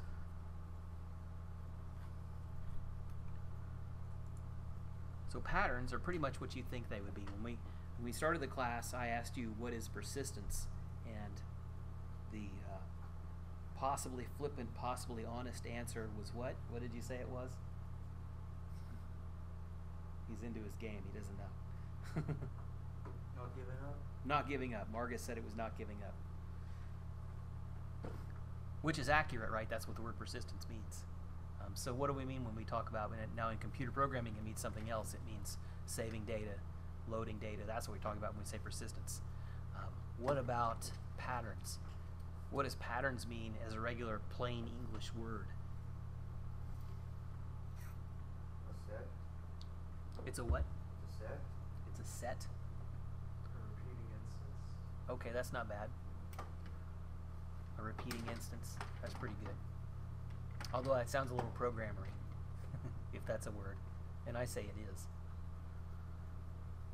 Well, instance is another word. Yes. So yeah, it's just something that you can repeat over and over again. I think probably the better example is my grandmother was a seamstress, and so she had patterns, and that means that she had this thing that she could trace out on a piece of cloth and cut it out and make the same dress, 20 times before she would ruin her pattern and have to go buy another one. Not that she did that, but that's a good example. And you can kind of think of a class as being a pattern. That's kind of what it is. In programming, when we say patterns, we mean that we as a profession collectively have been doing this for 40 or 50 years now. And during that time, as a profession, we have collectively noticed that there are certain things that you should do and certain things that you shouldn't do. And the things that you should do, we call those patterns. We keep them generic so that they're not language specific. They're just high-level topics. They're not necessarily code snippets that you can take from place to place. They're just high-level ideas that you should implement when you're creating your programs. And then the things that you should not do are called anti-patterns. Those are things that you should avoid in your programming practice. So one of the patterns that's emerged, and that's not to say that these are rules, these are not things that you have to do in all of your programs. These are just patterns, so what you see as you emerge. Oh, another good example of patterns is chess playing, right? You see all these great chess players, or at least actors portraying chess players, and they can look at a board and say, you know, king to whatever, in 6 moves he'll have a checkmate. The reason they can do that is because they've memorized all of the patterns on the board, and they know, you know, 6, 7, 8, 10, 20, or 100 moves ahead if you're Bobby Fischer. And they know how the game is going to turn out because it's just a big pattern matching exercise. Kind of the same deal here. So in programming, we have these patterns, and one of the patterns that we use is called a singleton pattern. A singleton pattern refers to a case where you only want one object to be in memory of a particular type to be in memory at any given time. And that's kind of what we're facing now. If we go back into Unity, go back into scene 2, and we add the game controller back to the hierarchy, now that we have turned on this don't destroy thing, as we move from scene 1 to scene 2, what happens? How many objects do we have? 2, right? And if you move to scene 3, now you've got 3. So it could be that you have, you know, 100 objects if you had 100 levels, and that would be a huge waste of memory, right? Huge waste of resources. You would have if you loaded and did the save operation, it would be doing it 100 times, and that would probably cause you problems because they're probably going to hit the same file at the same time, and you're going to have locking issues. So this is a bad thing. We need to fix this. We need to make sure that there is only one instance of our object available at any given time. So that's what the single pattern is, and you'll note that there isn't code that goes with that. It's going to be different for every language. So Java has a way of doing singletons, C# has a way of doing singletons, and Unity, as it happens, has its very own way of doing singletons because we're not dealing with regular objects, we're dealing with game objects. So we're going to make what passes for a singleton in Unity, and that way, if we start in scene 2 and then navigate to scene 1, we won't have 2 instances of the same object at the same time. There will only ever be one. Did you ever see Highlander? There can be only one. It'll be the Kurgan, right? The big Russian guy. With the sword that he packs in his suitcase. That was pretty awesome. Oh, that's when Star Trek. Well, Yeah, that was a really old movie. You probably haven't. One of you giggled, so maybe one of you have seen it. My old standby and my old companion, my compadre back here isn't here tonight. Mr. Petty is closer to my age than the rest of you. Though that wasn't a comment on Mr. Petty's age. Sorry, Mr. Petty. Ooh, I'm going to get it for that, aren't I? Good thing I've already done evaluations, right? Okay, so let's do this thing. What we'll do is we'll create... Oh, yeah. I got to remember to do that. Sorry, I'm looking at my notes. There was one other thing I could have done that would have been cool. So what I'll do to make this work is I will create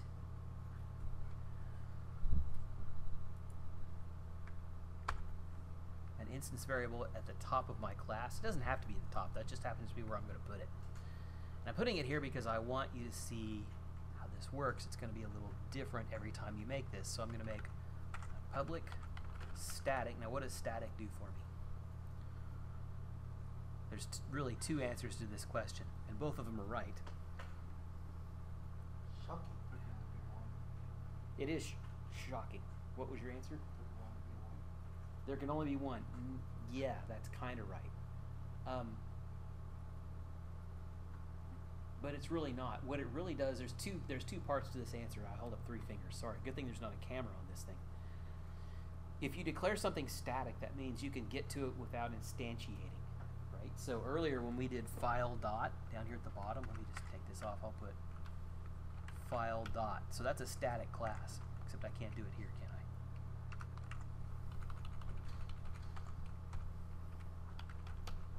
I? Okay, so that's a static class. I can get to the members on file without instantiating it. That's because all of these things are static. And you can tell they're static because it says so right here in the help. Same thing with mathf. Static class. I can get to all of my floating point math functions through a static class. I don't have to create an instance of it. That's the practical use of it. The side effect of that is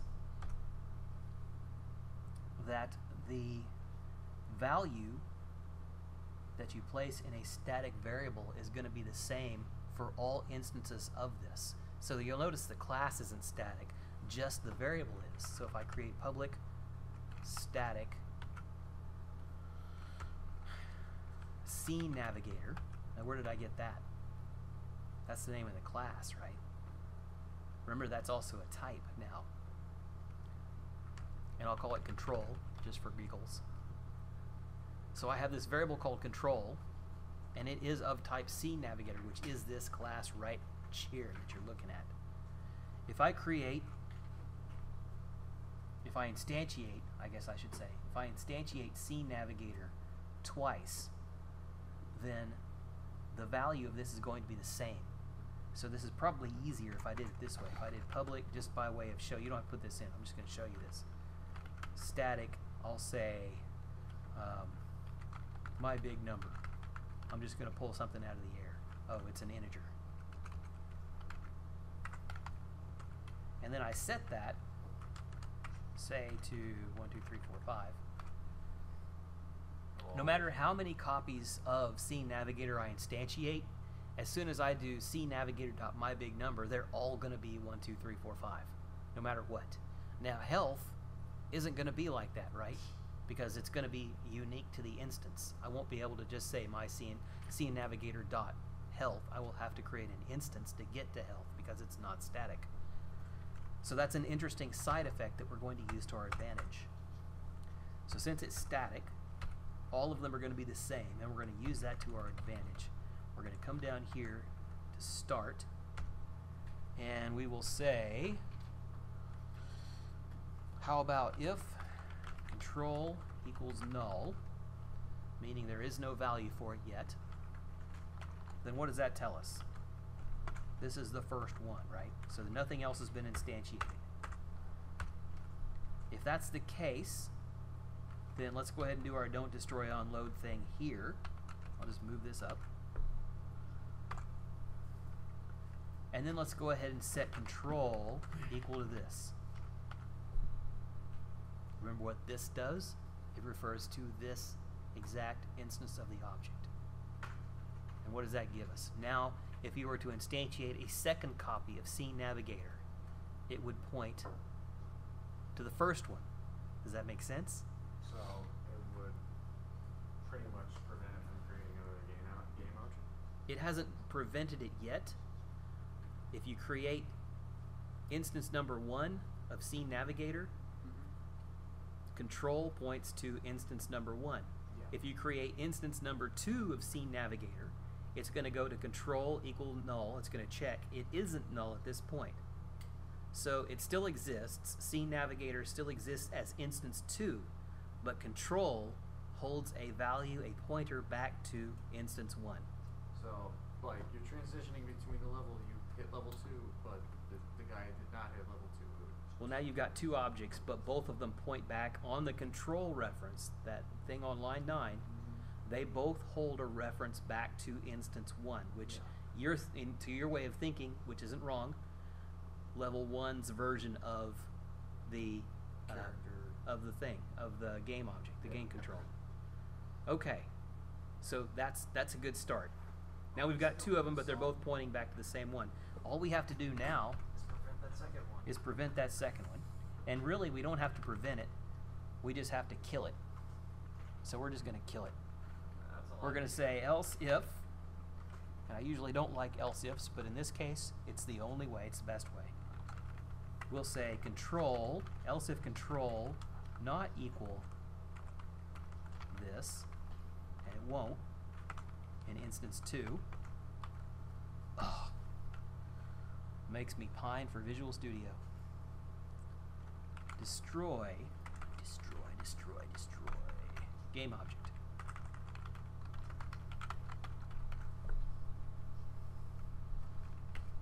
Okay, so wrap your brains around this. It's not insurmountable. First instance comes up. Control is null. So we set don't destroy on load to this game object. We say control equals this. Then we go to number 2, scene number 2. This gets instantiated again, so start runs a second time. We have instance number 2 and instance number 1 in the same scene. Instance number 1 points to the object that we created in scene 1. Instance number 2 points to the object that we created in scene 2. But when instance 2 is created, control does not equal null. So it goes down to the second part in line 21. Else if control is not equal this. What does that do? That makes sure that instance number 1 doesn't commit suicide, right? So instance number 1 would come down here and say, oh, if you went back to instance number 1 a second time, it's going to go, oh, okay, I'm already set to myself, so I'm okay. Instance number 2 is going to check to see if control equals itself, and it won't because it's going to equal what's in 1. Finding that, it will become horribly, horribly depressed, and it will blow itself up on line 22. Yay, it works.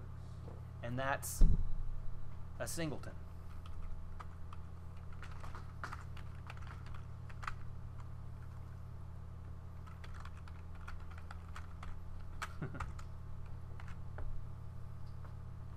And if you want to look up more on that,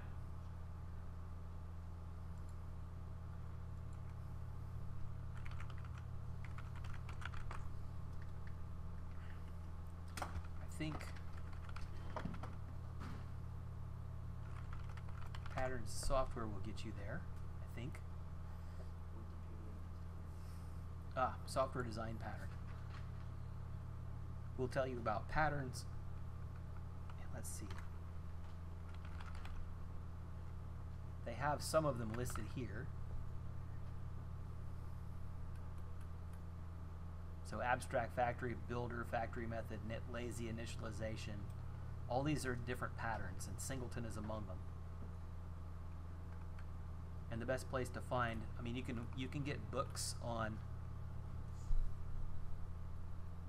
patterns. The 2 of them are mentioned here, Design Patterns and Code Complete. Code Complete is Microsoft-centric. Design Patterns is more Java-centric.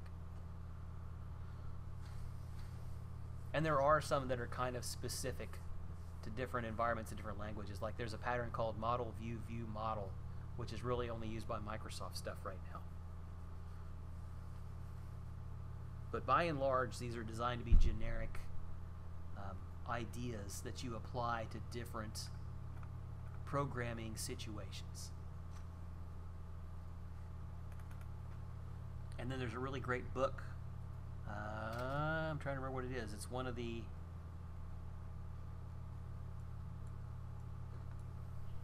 Head First. I keep thinking top down. Head First Patterns book. And there it is. It's got a girl. There it is. So that's a really good book to read on patterns. And it is language neutral, if I remember correctly.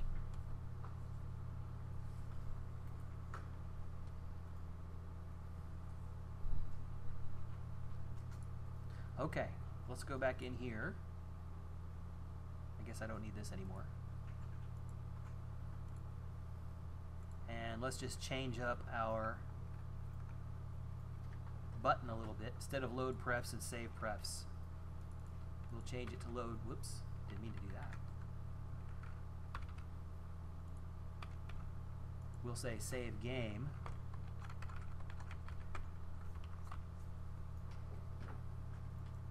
And save game. And load game and load game.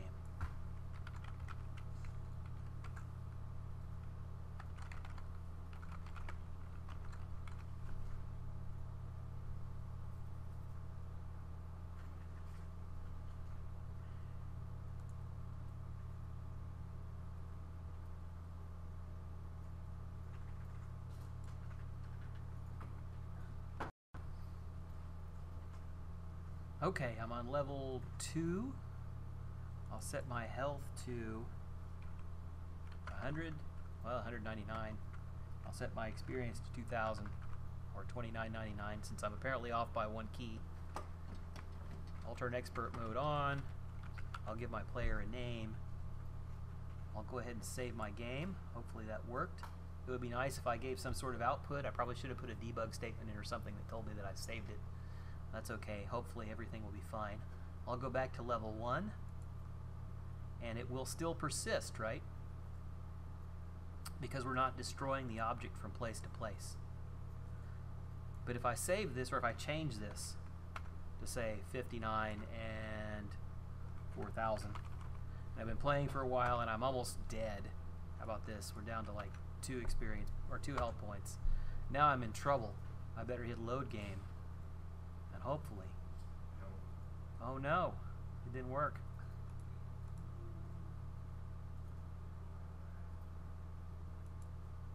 Okay, we'll find out why here in a second. Let's see. Da-da-da-da. We hit load game. Let's put a few debugs in here.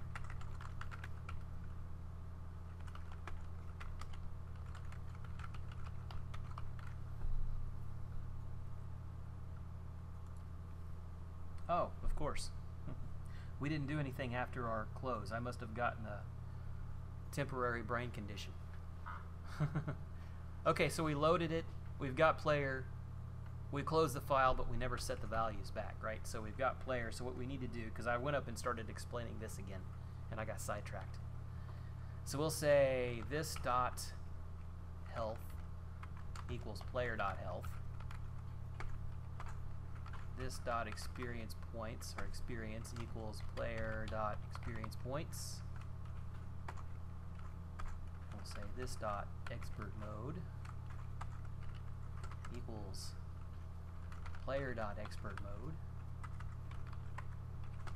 and this dot player name equals player dot player name.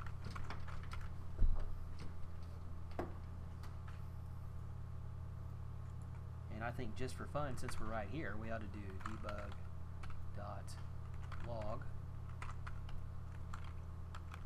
save game.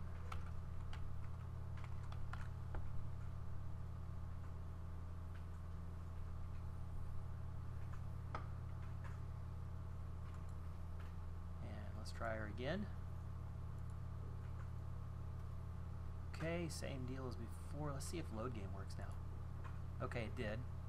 So load game, the file, the save part worked, right? So it saved out my health at 199 and 29.99. And I go back to level 1. We're good to go. Now I'm in trouble. I've got my health down to, I got 4 hit points left. Boy, I better load my game, right? So I hit load game, now I'm back up to 199 again. So that works.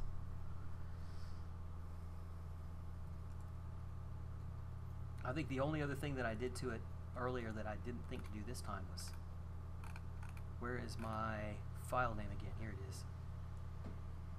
So this part right here, since we're not allowing them to specify a file name, is probably better off as being a constant. Just to remind you that you can use constants. So we can do this. We can do private constant string file name equals saved game dot dat. Now we're using a tiny amount of less memory, but at least if we do this over and over again, hopefully we don't, but if we did, we wouldn't have to remember. We can just use the constant.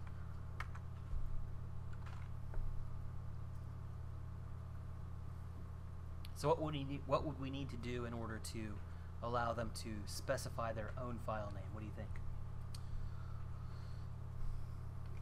We just need to make some sort of dialog box, right? We're not going to do that. I'm just getting you to think about it. Actually, we could kind of do a little bit of it. We could say, we could just stick a text box in there real quick.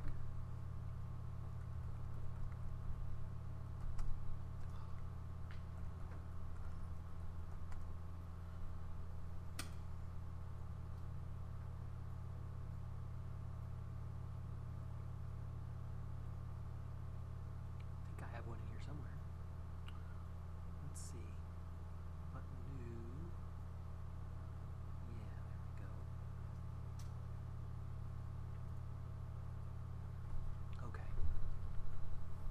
We'll at least do part of it, okay? So we'll do, how about file name? Oops, I didn't want that. We'll say player file name. And I'll spell it right.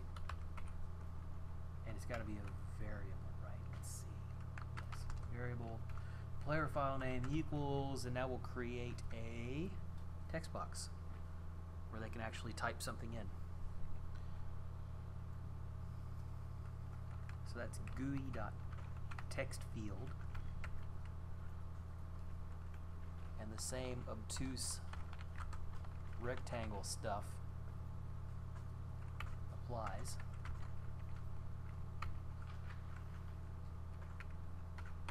We'll put it pretty far down the screen. 150 pixels wide, 20 pixels tall.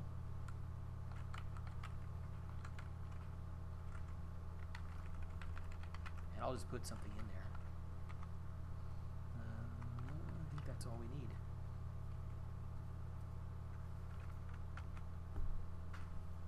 Let's see if that worked. There it is.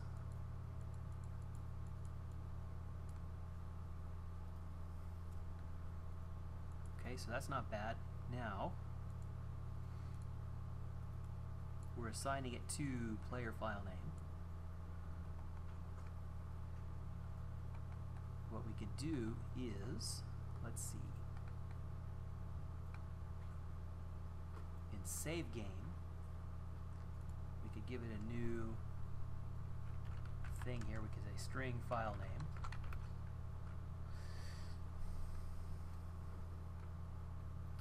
And then down here, instead of save path, we'd have to do our little trick again, right? So we'd have to do, we'll keep the old one.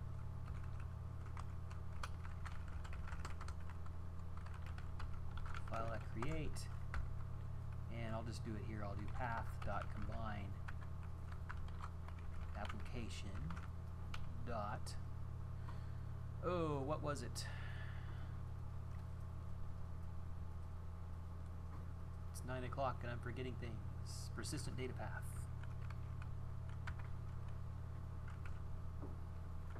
And then our variable for this was what? Oh, it's file name because we're passing it in. Perfect. Oops. And then you do the same thing to load. So just for fun, oh, here's another thing we should do. Just real quick. Let's find out where this is. So on start, let's just add something on start real quick.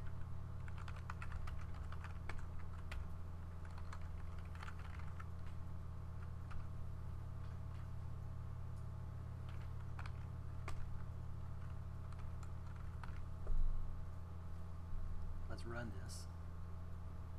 And let's see where our, uh-oh. Oh, I didn't fix my call, did I?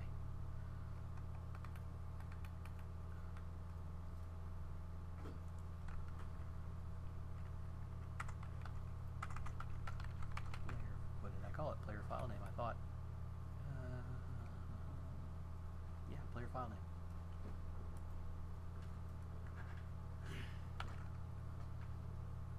Incidentally, I didn't point this out.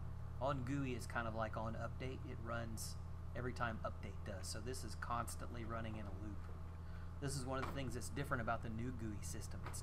It's event driven, it's not frame driven. For better or worse. Where's our button? There's load, there's save. Oh, that's the problem. Probably need to move this up, don't we? No, it shouldn't matter. It should be okay.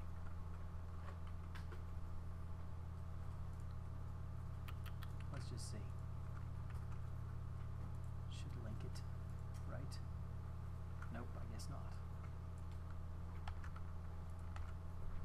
There. That's rather JavaScripty, isn't it? Okay, now we're happy. Still happy? Let's find out where this is saving it. It's saving it to users, the username, app data, local low, which I never would have thought to look in, default company new Unity project, which is the name of our game right now. So users, student, app data, which is a hidden folder. I think it's under organized. Security.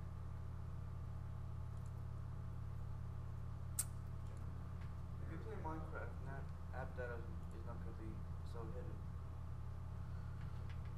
I think you have to go to organized. Oh, it's in here somewhere. Go to start, type run, %app data, %. That will open it up. That'll get you there. Yep. Sounds good to me.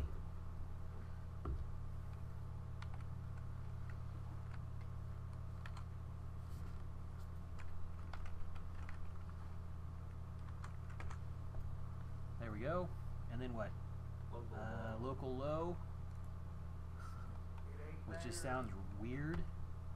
Oh, you're in roaming. Go up. Yeah, I'm in roaming. Local low. I've never even heard of that one. Local, I've at least heard of.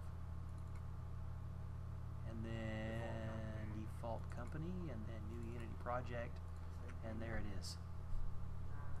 And naturally, if we open that, it's going to be goop. Although it does tell you that it's a C# assembly. 1,000 extra points for me. Look at that. You can glean a little bit of information from it, can't you? You can tell the members or player name. It obviously generated a backing field, which we don't use. I think that's a test question too, by the way. Create backing variables, right? So remember, the old way of doing this would have been something like this.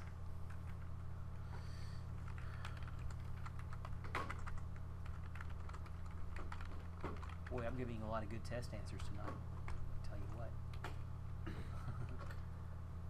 And then this part would look like this.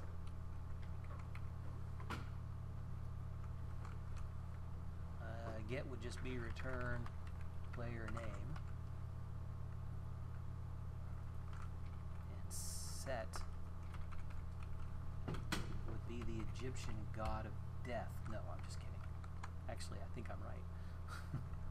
In this case, player name equals value. And this would be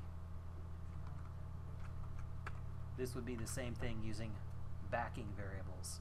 So this right here is the backing variable. And then we've got getters and setters. And of course we can be more robust here. Like we can prevent them from using an empty string. If we said something like if string.empty, well, how about is null or empty?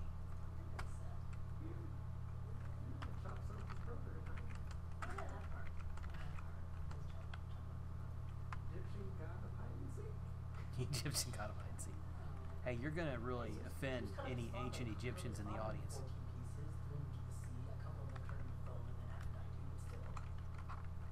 That's great mythology. You got Yes, the we're talking Egyptian Egyptian. It's all weird. It's all crazy. It's all crazy, really. Okay, so the consensus is Egyptians are crazy, Greeks are crazy, and that's how you do a backing variable, Yes.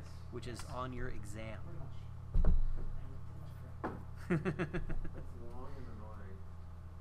Correct. What else can I show you? I think that's it. I was going to show you Tomb of Horrors, but we're almost out of time. So I'll tell you what I'll do. Do I still have Tomb of Horrors up? Yeah. Yes, I do. There's a link to this in the labs section, Tomb of Horrors. This is an old school Dungeons and Dragons module. I think it was written in 1970 something. Cannot be. Which explains why it looks like this. It's been redone several times. I know there's a version 4. This is version 1. This is the one I had when I was like 12. Scared the crud out of me. Anyway, what I was going to point out in this is that this is a really, really good game design document. It's just not for a computer game. So this is old school Dungeons and Dragons. You had a guy that would sit in a room, and they still do this. I'm sure you guys have played games like this, where you sit in a room and you've got a dungeon master, and he's the one responsible for making everybody play, and you roll dice instead of generate random numbers. Same basic idea. It's just all of it's in your imaginations. But this is really fun because it's got a story behind it. So just the gist of it: somewhere under a lost and lonely hill of grim and foreboding aspect lies a labyrinthine crypt. And I'll summarize it for you. There's all these rumors floating around the local town, wherever you happen to be, that this demi-lich, Asarak, has a tomb that's full of treasure and magical items, but it's also full of traps, mostly traps. There's a few monsters in here, but mostly traps. And mostly what you're going to encounter are going to be undead creatures like mummies and stuff like that. You're not really sure where. We're never gonna win. Yeah, you're not really sure where the tomb is. Expected player level for this sort of thing? Very high, This one? very high. Like Okay, this one I'd was say fun. 10 to This one was 14. epic level. And you really wanted, this was done at a tournament, you really wanted levels 10 through 14, and you really wanted 10 or 20 players, because it is a meat grinder. You die at every turn in this thing if you're not careful.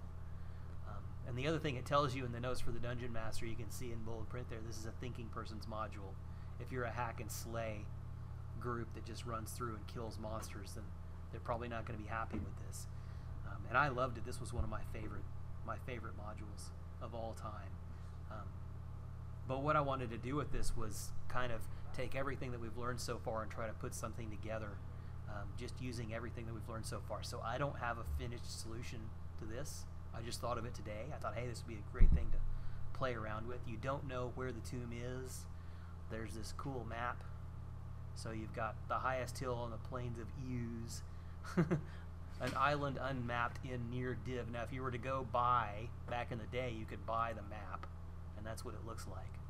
So there's Near Div right there, and you can see there's only one island in it. So somewhere in here, there's an island, and that's one possible place where this would be. Of course, they're just trying to sell, the map, right? Somewhere in the Bright Desert, so you could come over here and find the Bright Desert. It's probably over here somewhere, or down here. Some deserty-looking place. The Sea of Barony, which, if I remember correctly, I had this on my wall when I was a kid. I think it's over here. So you don't know where it is. So what I thought would be cool would be, you come down to the first part, and there's 3 parts to the beginning of this. There's 2 false entrances, and then there's the real entrance. So the first 2 entrances, the first one is a corridor of plain stone, roughly worked, and is full of cobwebs. The roof is 20 feet overhead and is obscured by hanging strands, so casual observer will not reveal that it's composed of badly fitting stones. The light in there is sufficient to reveal a pair of oaken doors at the end of the passageway. So you can kind of see how you could make this, right? You could make a stone passageway pretty easily with some doors, and you could make an exterior, like just a terrain, that would lead into a level where this is there. So this is what we're going to do next time. We're going to actually take everything we've done and kind of put it into practice based on this. So if you kind of want to read up on it and see how this first part plays out, we obviously don't have time to make the whole thing. but I think it would be fun to just kind of play around with the idea of, hey, look, there's this ready-made game idea here that we could make pretty quickly. So the first one, if you go down there and you try to open the door, the tunnel caves in. And the second one it's more of an Indiana Jones style. You go down and you fiddle around with the doorways down there, and you've got this big stone slab that starts closing behind you, and you have to run out before you get there. And if you don't make it, there's only a handful of spells that will get you out.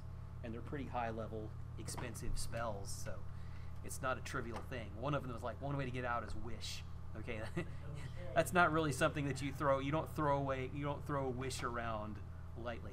At the end, there are illustrations, so you can kind of look and see what they did. So, like, there's one of the false entrances looks like that, and so you could show them, and that's the false entrance with the fake door where you cave in. So you've got these sort of artists' renderings of some of these things, exactly like what you would want in a game design document. And the other thing that you have, if you fiddle around with it, is a map of the level. I'm sure I'll see it here in just a second. Maybe I'll go over here and see it a little easier. Probably at the very end. I didn't go far enough.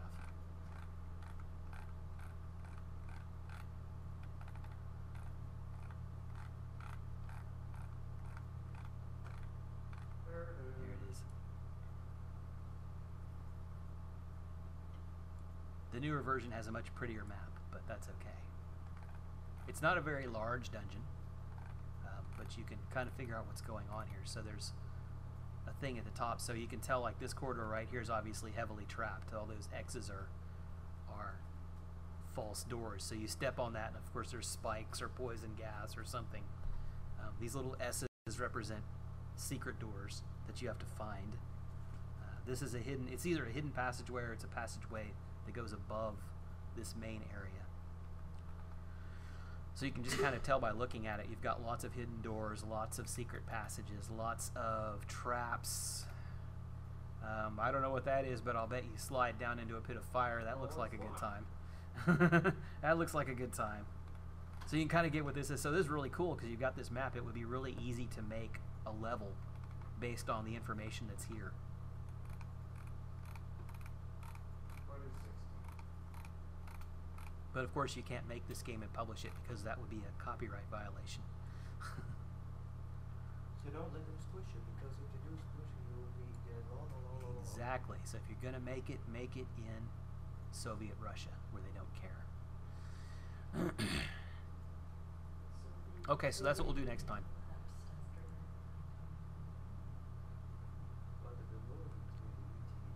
That's all I got, guys. Thank you for coming. I hope you enjoyed your free test answers. Hopefully that will inspire others to come next week. Movie cake. The cake